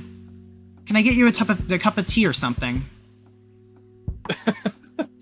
If you don't mind, I'd prefer whiskey. No problem. Where do you keep it? At the bar downstairs? Cabinet above the bridge. Fridge. The hell is wrong with me? It's a bridge. What is this? A freaking starship? Trekkie moment. Trekkie moment. Brain fart. No, a cabinet above the fridge. My apologies. Should be shot glasses there too. Put yourself on if you want. Yeah, you might want to do that, Sin. Oh, Ida. I give his shoulder one more pat, head over to the fridge, and swing the cabinet door open. Judging from the label, the whiskey looks top shelf. Must be for special occasions. The shot glasses, by comparison, look cheap and very, very dusty. I take the bottle down and bring glasses over to the sink where I give them a quick rinse. I haul it all over to the table and prepare him a hefty shot, pouring with my heart. He deserves it after the day he's had. There you go. In one swift motion, he takes the glass and tips it down his throat, placing it on the back of the table with a long exhale. You know how to pour. I chuckle. All I did was fill it to the brim. Did you get your... Oh. Did you get yours already? You know what? I'm gonna save that. I'm just gonna say, I'm just gonna go with my no alcohol route. No thanks, I don't really want one. I'm good. Thanks for the offer, though. Of course. What's mine is yours. Aw. I usually don't believe people when they say that, but I believe Theo. We sit in comfortable silence for a while, watching dawn clamber slowly through the icy windows. I sneak glances at him from time to time, watching as his face slowly shifts back towards worry. I can tell there's a question coming, and I think I know what it's going to be. If you don't mind my asking, what did Tom say to you right before you left? He eyes me with a measured gaze. He seems to already know the answer. I weigh my options. Tom's a grade A D-bag. I'm not particularly inclined to believe his moral judgments about anybody, let alone Theo. Why should I upset him by repeating Tom's bullcrap? Then again, I don't want Theo to think I'm keeping something from him. It really feels like he's starting to trust me, and I don't want to jeopardize that. He warned me about you. Theo nods, unsurprised. He said you're putting on a good Samaritan act. That he's known you your whole life, and that people like you never change. Theo snorts derisively and reaches for the bottle. I sit in silence as he pours down another shot. Well, you believe him? Time slows as I study his face and inspect the tone of his voice. His soft eyes watch me closely as I watch him, looking for clues in my answer. He doesn't sound angry or resentful. More than anything else, he sounds tired. No, I don't. Why would I? I mean, just look at you. You've worked yourself to the bone to house and provide for us. You've gone out of your way to help people you hardly know. Compared to Tom, we had to twist his arm to let an old dying woman sit on his couch while we and his wife did all the work. If anyone is putting on a good Smarten act, it's him, and he is a poor actor. Theo lets out a bark of laughter tinged with relief. Always has been. Honestly, I almost punched him. I was this close. But then I remembered what you said. How about how he always tries to get you to break first? Theo nods. That's his game. Bad faith manipulation. Damn right! Mm-hmm. Christ, I know what that is! I don't want to mention what happened to me a few days ago. I'm gonna mention to you it off stream, okay, Foxy? Sounds good. If that's fine with you. Sounds good. He'll push you and push you until you're standing off the edge of a cliff. Then, tell you it's your fault when you fall. Now seems as good as a time to any to ask. What exactly is your backstory with him? Lock in. Theo sits perfectly still and silent, the resurging wind clattering against the windows behind him. You don't have to tell me if you don't want to. I add hastily, wonder if I had gotten too familiar. No, that's alright. A wry chuckle. I'm surprised to hear myself say it, but I don't mind telling you honestly. Yesterday morning was so cathartic, I've actually had to hold back telling you more stories for your sake. It almost feels like confession. Look at him, he's blushing! Aww. Except when I confess to you, I feel shame. I feel no shame or fear. He rubs the back of his neck, embarrassed. Sorry, that's a weird thing to say. Nah, I don't think that's weird. As long as you don't start calling me father.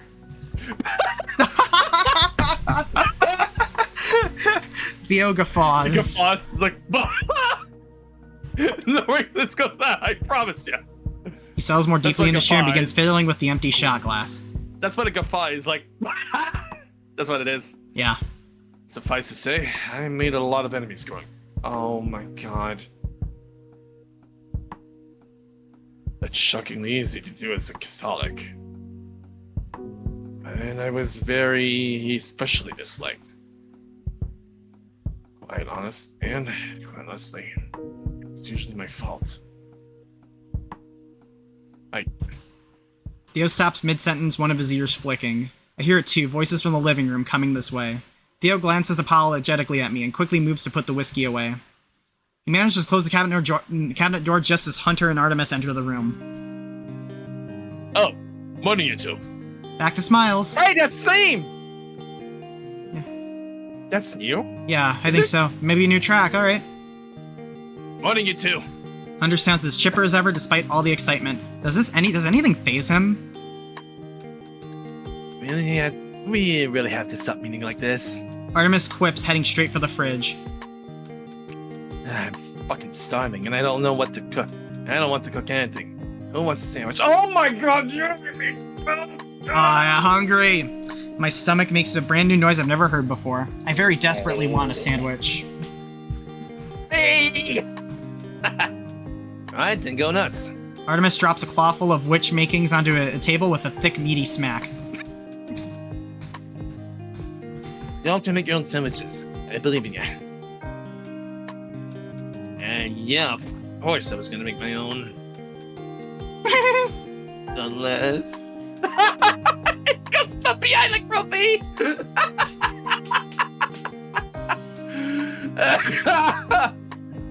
No. I'll put on some coffee. Theo putters around the room as the rest of us collapse on the food. If there's one thing I can do, it's make a sandwich. Condiments? Artemis calls from the fridge. Just mustard, thanks. Mustard! Honestly, I always put mayonnaise in my sandwiches. Come on, Yeah, dude. yeah. What's a sandwich without mayonnaise? Oh my god, Theo, yes, I fucking love you! Mayonnaise! Speak of the devil! Mayonnaise!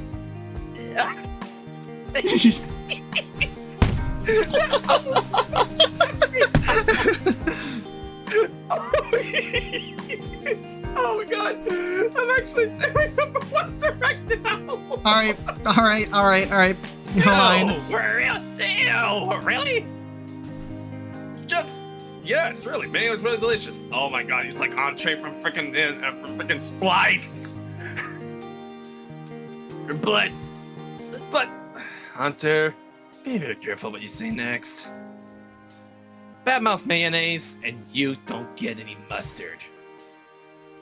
I am in control of the mustard supply here, and I say you need to treat Mayo with more respect. Wow. I didn't realize this was sharing a table with actual criminals. Well, now you know.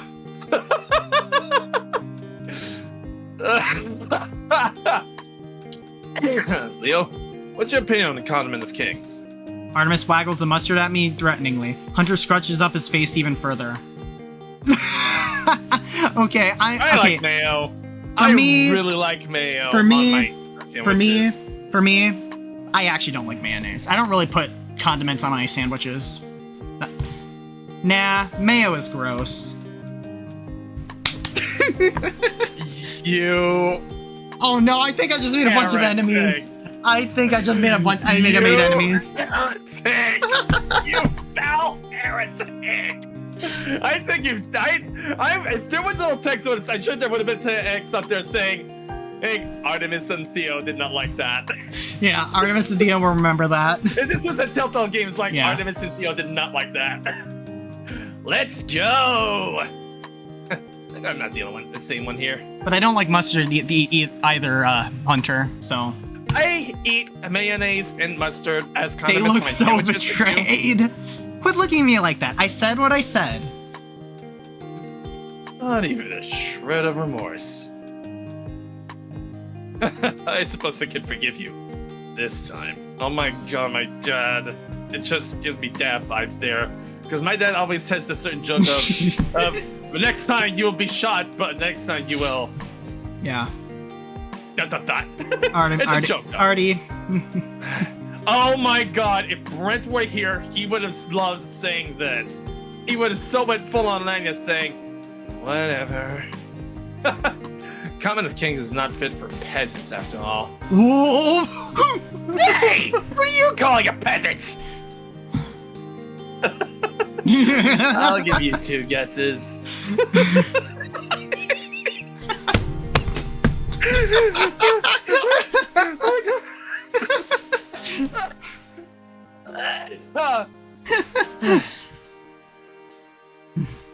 Not even that fancy looking coat can wear hide the poverty of your spirit. Oh! Whoa. Ouch! Oof. Oof! What's wrong with my coat? Artemis blinks, clearly regretting that comment, but Hunter quickly snaps back to normal. At least I have a coat. I'm pulling in one of your 3 hoodies. Oh! Shit. Oh! I'll admit to being a little worried about that. Oh! Where are you going out with those without fur? I'm about to slap Artemis right now because I fucking hate that joke. I swear. Just skip that. I'm not gonna even say it. But for real though, but it's gonna be just as warm as furs. Mammals are always surprised when they hear that. True. That's true, though. That's actually true, though. Huh. That's surprising to hear, yeah. I usually run hot. A few small layers are enough. Do you own a real coat, Artemis?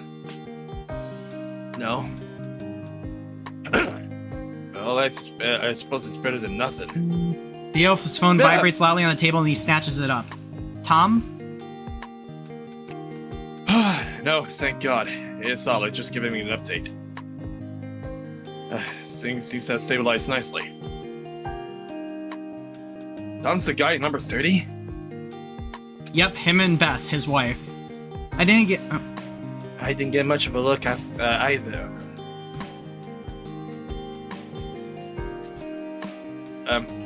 Artemis's eyes search me and Theo.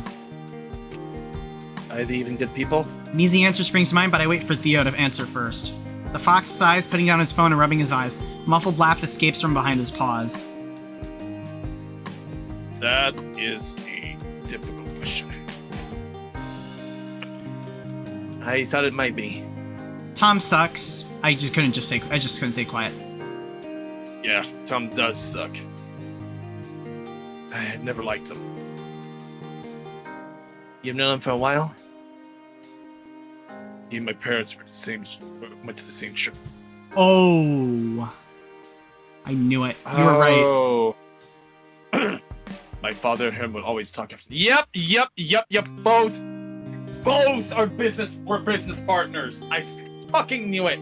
I fucking knew it. Yep. You're lying. Yeah, I already said it. Yep. My father's a mess. I just remember getting then two of them would stop blabbing about interest rates and ROIs and the latest weather forecasts. Guess maybe after friends. Guess maybe they were friends. Acquaintances at least. I remember Tom's words both right. businessmen. I remember Tom's words to me right before I left. His parents were like that too. A lot of pride, too little respect. They must have not been that close. Miss Robinson, my mom, and I would always stand off awkwardly to the side, just waiting for them to get bored and pack it in. I guess they were business partners, but didn't get along very well. They have a kid you could talk to, or no? They did not. They never did have children. From the look on his face, I could tell there's some ugly history there. Hunter shrugs. Kids aren't for everybody, I guess. Amen. Theo responds absently, then with some effort picks up the thread of the story. They've been together for, hell, I'm not sure, longer than I've been alive. So, since the Triassic period?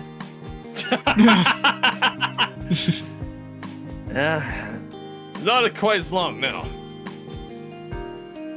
Do you know how they met? They met at work. Yep, they're colleagues. They were fucking colleagues. Theo takes a long sip of coffee. She is still upper management for a construction company. Aha! Mm-hmm. So how much did you bet that it's the same guy that directed and basically, tore down the old diving bar? I don't know. His upper management for a construction company.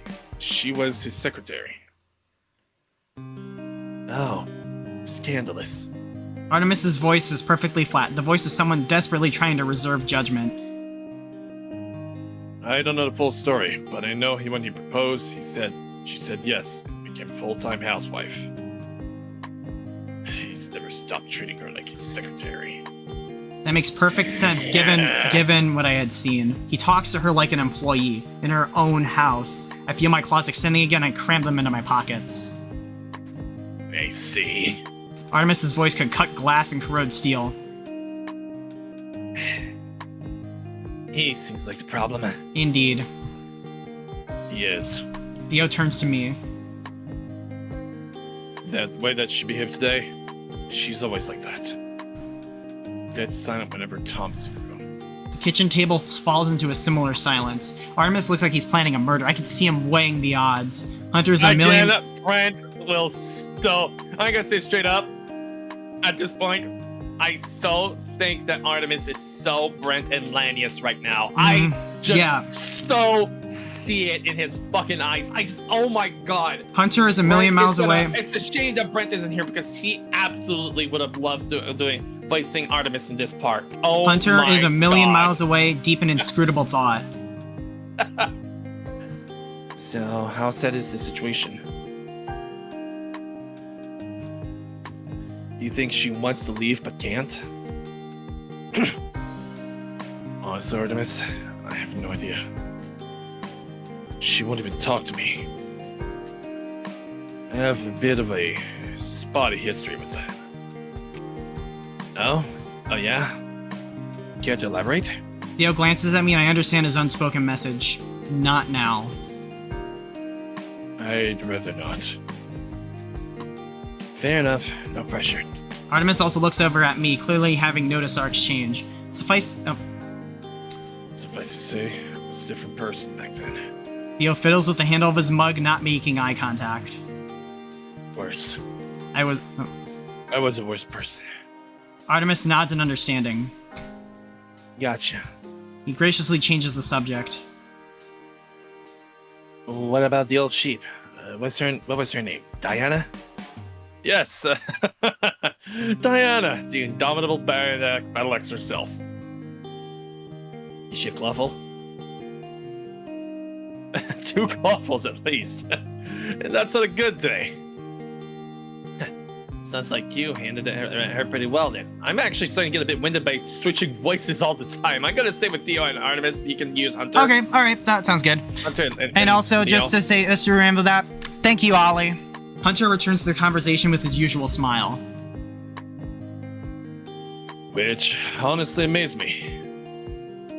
I mean, when I first left that apartment, I thought she and Rofi were going to strangle each other.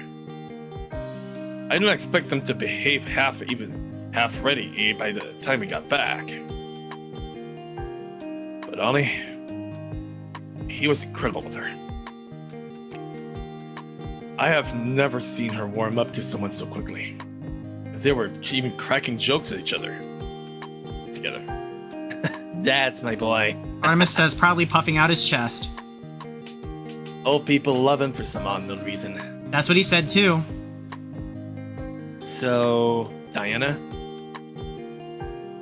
Is she also on our shit list?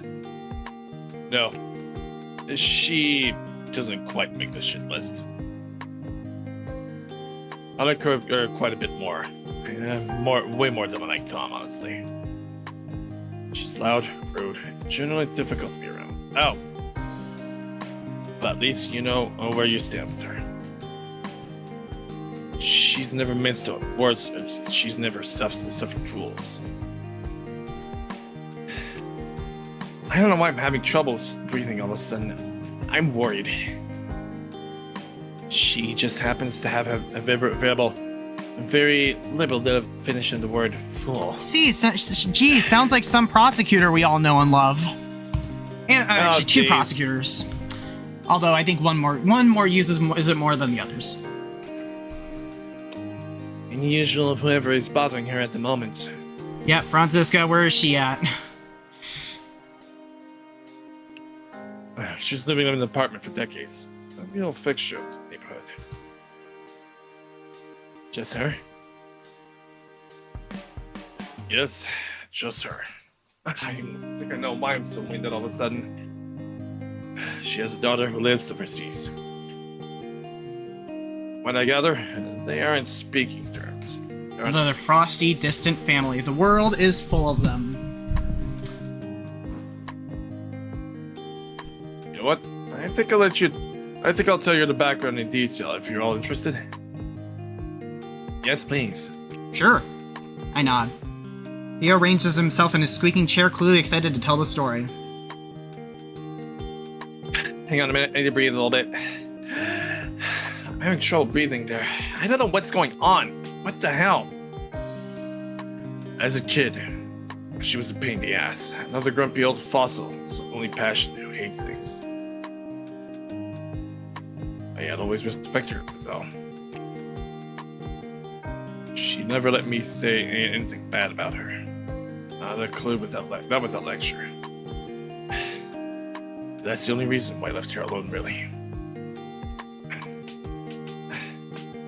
And then years later, I learned her whole story. Realized MJ was right, as always. Theo smiles distantly. This is the first time he's mentioned MJ without the wistful sadness coloring her voice. He rubs his chin with a paw. Well, anyway, hopefully this will help contextualize her a little. She's a city girl, born in her late 30s, back when she was still a manufacturing town. Born and raised in South Detroit. Sorry, I had to.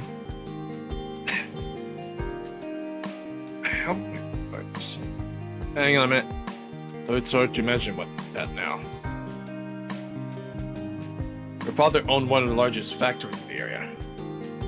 She had plenty of money. She was well liked as a child, good schooling, etc. Towards the end of high school, things started to get serious with her then boyfriend, suave greaser type, slick backyard motorbike. I'm fuck on the details, but at some point, the two of them decide that as soon as she turns 18, they're gonna get married. I find myself watching Theo closely as he tells the story. The way his eyes light up, the way his paws cut through the air. I never realized how much he talks with his paws. And so that's what they did. That was Tom, wasn't it? On her birthday, they go to the courthouse and get hitched. Ah, so it's a legal marriage. It was a civil marriage. Oh, fucking, come on. I get the wrong one. I always pull the damn wrong lever on this shit. I'm guessing that doesn't end well. Shh, Artemis, don't interrupt. You're correct. You're correct, though. Her parents were absolutely ballistic. See, they didn't like the new son-in-law. Not at all. Remember, this is the 50s. And even for that time, her father was an old fashioned man. Couldn't handle the fact that his daughter had bypassed him and gotten married without his approval. They fought bitterly about it. She shook the whole earth a bit. In the end, it cut her off completely. So, that's how it's just Diana and her man scraping by, working whatever jobs they can find. Some months later, she gives her health to a healthy baby girl and names her after her mother, Rebecca. I don't think she did anything. There's a gap between her and her parents, though. Gives mouth to feed, Monis gets tighter, temper gets shorter. She and her husband fought longer, more often. Then, one day, just hops on this bike and leaves. Just like that? Just like that. She was 21. A 3-year-old daughter, most nothing else. Dang. She was my age. Yes, I suppose she was.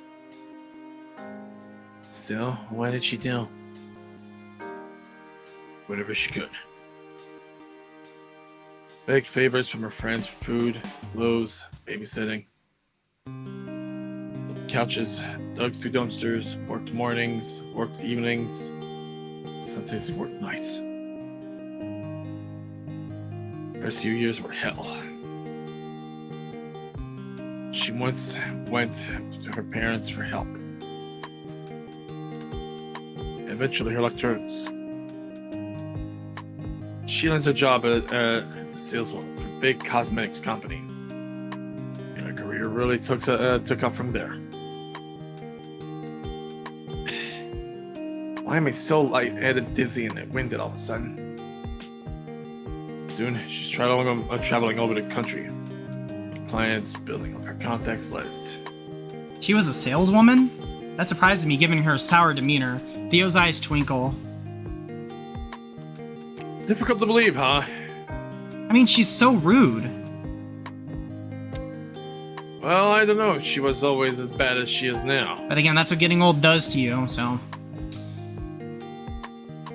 A lot of times has passed since then, almost 60 years.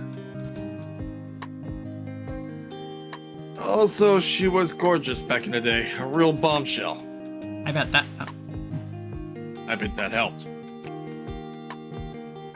Not that she needed it, but... Again, this was the 50s. She was a man as well. Old back then. Far more than it is now. She cut right through all that. Sharp as a suit, black high heels, zero appetite for nonsense. An absolute powerhouse. He speaks almost reverently. It's clear he admires her. Do you have any old pictures of her from back then? Theo lowers his laughter. No, I'm sure I don't. You could ask her for some. I think I'll pass. Smart man. Anyway. Business booms. She starts making money hand over fist. Family? There's enough to eat, pay the bills, and then some. She buys that apartment, number 27. She and Rebecca move into it. Well, Rebecca moves in, certainly. Diane doesn't spend much time here. She was always on the go. I already know the answer, but I ask anyway. And how did Rebecca feel about that? A sad smile. Not good. I know very well about their relationship, but considering how often Diana was away, it can't have been perfect. You said they don't talk anymore, right? Hunter's deep golden eyes are slightly downcast, arms folded tightly across his chest. Theo shakes his head. They do not. I don't know when that happened, but I don't know if they had one explosive falling out, or just gradually drifted apart, fell out of orbit with each other. All I know is eventually, when she was old enough, Rebecca left number 27 behind. I don't think she ever came back. She never came back home. Maybe that was for the best. So, it's just Diana by herself with Tom. Time passes, it tends to. She works, she travels, she works some more. And she has this reason to come back now. She spends most of her time away. She reaches retirement age. She gets working a bit longer after that. By this point, her company, a cosmetics corporation, and she had helped her grow into an international chain, is itching to get rid of her. Might have been because she was getting grumpier, more or argumentative. It was probably because she just wasn't young and pretty enough anymore. All her old contacts were aging and jumping out of the game as well. She could have migrated to upper management, I suppose. She definitely had the experience. Feeling dizzy all of a sudden. I don't know if she was built for it. She was a boardroom material. She's too blunt, to be honest. Too honest. She won't brown nose or scheme or schmooze. She spent all her time working, and working hard. And quite honestly, people like that they never became CEO. Management starts to gently, not so gently, shut her out until she basically had no choice but to retire. So for the final time, she moves herself back here to the city she was born in and settles into number 27 by herself. She's been there ever since. She's probably sitting in the same chair we found her. These days, she doesn't leave the house. She even gets her groceries delivered. Probably cigarettes too. If there's even a delivery service for those. Theo trails off and we all sit silently, lost in thought. You know, it's doing well. Where did you hear it? Straight from the... Oh! Okay, so yeah, they're talking about Diana. Yeah. Wow. She's went through a lot. Honestly, now that I think of it, that's why she's like this. Mm-hmm. She went through a lot. Straight from the sheep's mouth. Really? She told you herself? Theo nods, smiling broadly. She she was absolutely sloshed. I was over there fixing her old boiler. And I got nosy. I picked up an old photograph of her and her daughter when Rebecca was real young. God, it was beautiful. Easy there, Theo. Go your jets. Hey, give me a break. My jets are cool. Anyway, I decided it was a good idea to ask her about it. She snatched it out of my paws and gave me the most vicious ear beating out. Not touching her shit. About 20 minutes and a bit later, in the basement working on the boiler, all of a sudden she comes to swing down the stairs, flask in hand, and just starts talking. Told me the whole story. Excuse me. I'm sure there were details I forgot, but I was so enraptured I stopped paying attention to the boiler I was supposed to be fixing. Nearly broke the damn thing. I sneak a look at Artemis, remembering Ollie's story about their first meeting. Judging by the wayward look in his eyes, the bird seems to be remembering the same event. Do you think she'd be upset if she knew you told us? He opens his mouth, pauses, and furrows his brow. I'm not sure. He gives us a guilty smile. Now I think about it, I'm not even sure she remembers telling me. Maybe it's best if it doesn't leave this room.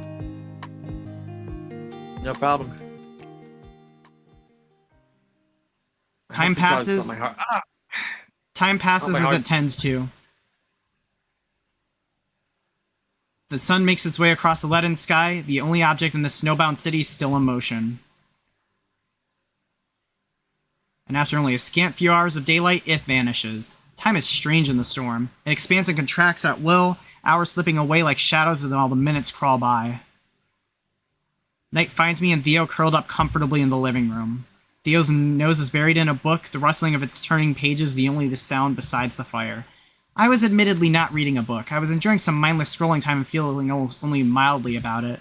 As sun slips away, Theo once again catches me in the middle of a big yawn. Yep, I agree. Anyway, I'm goddamn exhausted, just like I am right now. Same here. He looks it. He wears it well, though. I know it's early, but been taking for the last hour that might just get into bed for a bit and see what happens. In fact, staying out loud convinced me. I'm going to do my best old man impression and go to bed at 6. Not beating the grandpa allegations. All right, Theo, you go do that. Honestly, I think I'll join you before long, as soon as Rofi and Ollie get home. Did I just say home? Theo smiles sweetly at me. Clearly he noticed it too. You know what I mean. Yes, I do. Oh, he's blushing again. Theo shuts the book and rises from his chair. I'm sure it was a slip of the tongue, but I hope this place feels like home. At least a little bit. It does. That would make me happy. Mm-hmm. And it would make her happy as well. She built it for that reason. Anyway. He rubs the back of his fuzzy neck, embarrassed. Sorry for being all serious again. I just can't stop doing it. Don't worry about waking me. Just come up whenever you're ready. All right, I'll be sure to make as much noise as possible.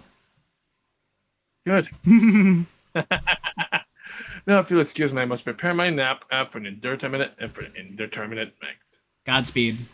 Theo departs for the creaking stairs, orchestrating his exit.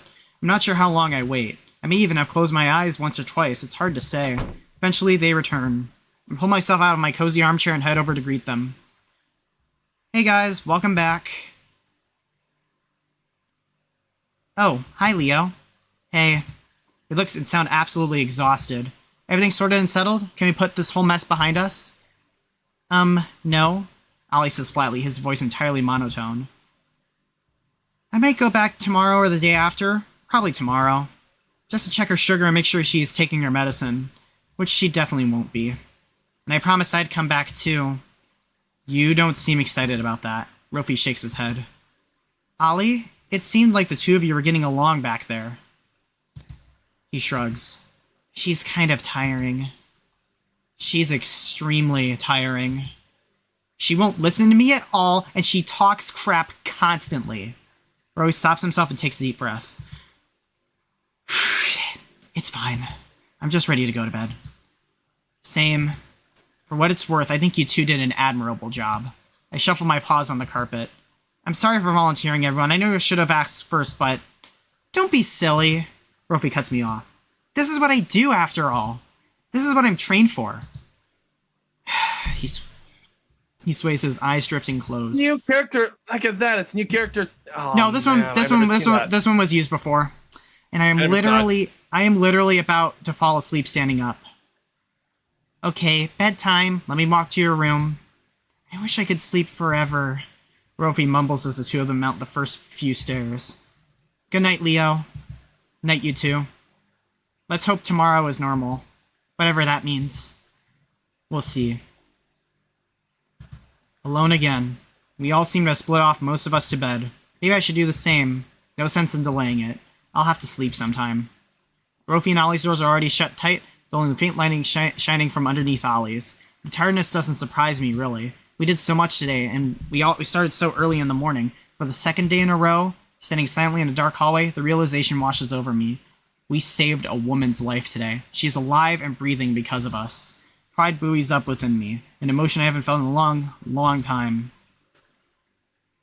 I opened Theo's bedroom and slipped silently inside, running through my nightly rituals as quietly as possible. I settle onto the air mattress, gritting my teeth at the unavoidable noises it makes. Sleep envelopes me greedily, like it was waiting for my return. What? Let me make it in time. What? I'm gonna get the time. The car. What? What? What? I was total. He had an accident. That train. What? He totaled it. That was his car. No. That's. What? Yeah.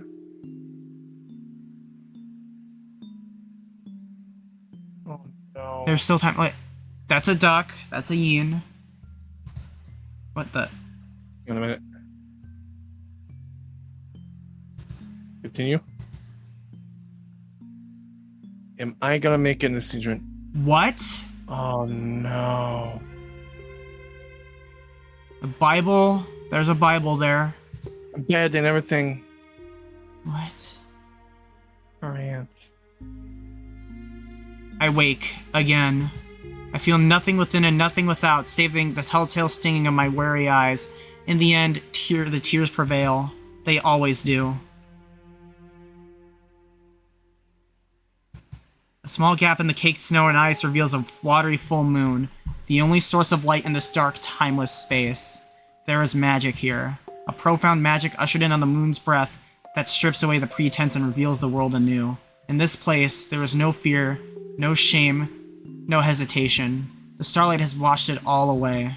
For the second time that day, I rise softly from my crumpled sheets, driven by some unspoken urge.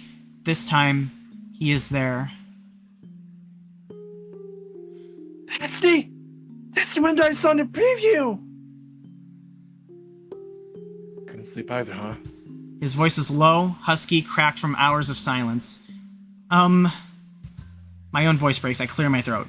A nightmare. I don't elaborate. He doesn't pry. This moment, I can't help but drink in the sight of him. Bathed in the shifting moonlight, the ripples of his clothes and blankets dancing in the shadows, his tousled white fur, the faint outline of his whiskers, the gentle, elegant curve of his snout. I look selfishly, feverishly, as this opportunity would never come again, and he looks back. In this silent exchange, I'm not sure if he invites me or if I ask him, or if the two of us simply understand that this is what we want. I rise fully from my bed and crawl into his, tucking the warm, soft blankets around me. I shift a little closer as he moves his arms slightly. I tilt my head, and he nods in perceptibly. Oh, no! Oh my god! And I fall into him, pressing myself tightly against his side. A strong arm envelops me and pulls me closer. I dig my sound into his warmth and let out the breath I've been holding for years. Finally! Oh, I can't believe it's so. It escapes as a soft, shaky rumble, half joy, half catharsis. Frick, I needed this. I needed to be held, to be anchored. For so long I've been simply floating, drifting aimlessly through the world. Here, tucked snugly under Theo's arm, on solid ground once again. Nestled against his side, I feel tangible. I feel real. I don't bother controlling my purrs. They are my song to him. The proof is simple proof of my joy. If we stay like this, just like this, I would sing for you forever. Oh my god!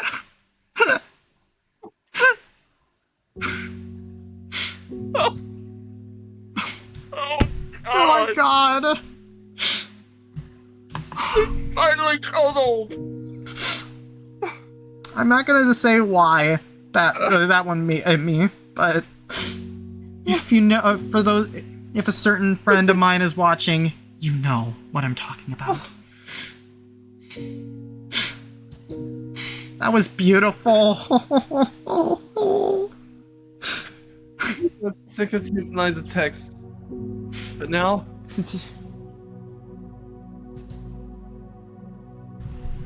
hang on, I need to look through here. Hang on, Aiden. I need to see if our names are here. There's you, Sinbad. There's your name. Oh, that's amazing! Hang on, I'm looking through. I'm looking through. This is the first time ever I get quitted in a video game, and it is amazing. There's me. There's me. I see me. I see me too. Virtual high five, buddy. Whoops. Virtual high five. Oh my gosh. What the? There's another Foxy fan? Foxy fan 12? I guess that's the one before me, before I changed my name. Oh my gosh. This is amazing! Special thanks for Natsu for spriting edits and Mike Wolfster for coding assistance. Honestly, I feel the same way. Until then, Theo's store is always open. Yeah. Oh This my was god. amazing. That was something else. Devs, every single time, you guys knock it out of the ballpark with this game. You really knocked it out of the ballpark. You guys did an amazing job. I have no words for that update. That was long, but worth it. I really enjoyed this one, but next up on the line, most likely, is going to be Hunter, and I'm really curious about how they're going to... according to the poll, currently, we don't know. It might change. It's honestly, whenever it's a landslide, so I'm just saying it right now. But, oh my goodness, chat, thank you all so much for tuning in tonight. I don't know what my next stream is going to be like, but keep your eyes out. Let's have a look at the gallery. All right, we'll do that. Yeah. Let's have a look at the latest artworks. We got, of course, MJ pouring the coffee. Then Please let me make it in time. Yeah. That was probably the day her aunt passed away, and his card just didn't make it. All right, let's see. Hang on. Go back. You went way too fast to see the picture. Yeah, that's not neither. That's a duck, and then that. I think they might still be working on your cameo. Ah, that's a shame. Yeah, it'll be worth the wait. It's gonna take a while for the next cameo. But look at this. So, see this? Bible. That's a hospital bed. Yeah. Pot of flowers. And you see that? That was an IV drip. Mm-hmm. But this one. That scene. I'm just gonna say right now, like, this was me and my friend when I was at AFC last weekend. That was like, it was like meeting, like, I love this art piece so much.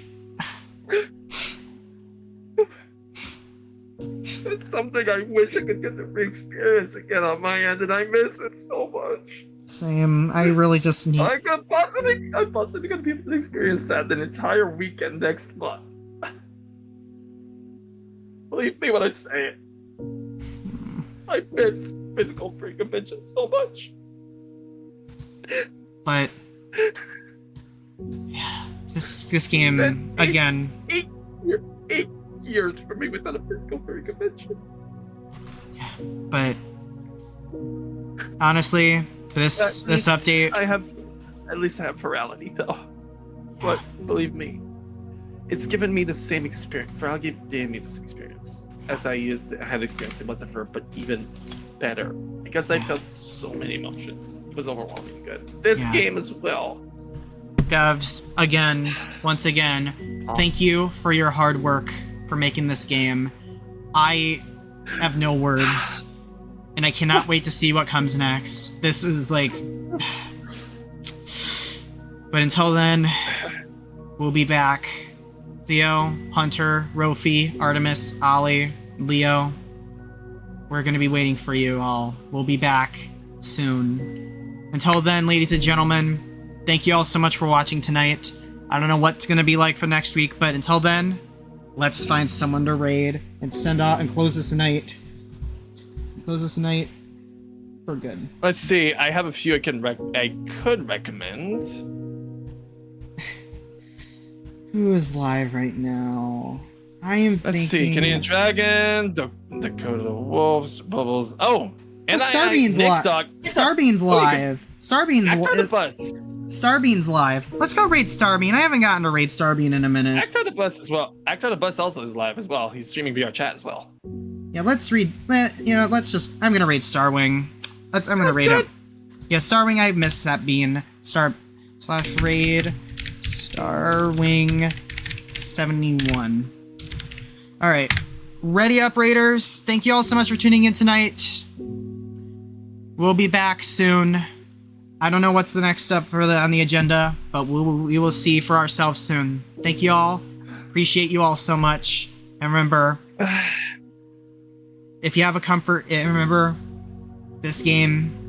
Support this game. Support this project with all your heart. They deserve it.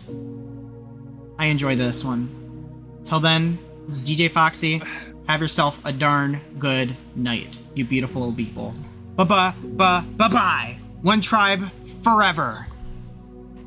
Oh, that's beautiful.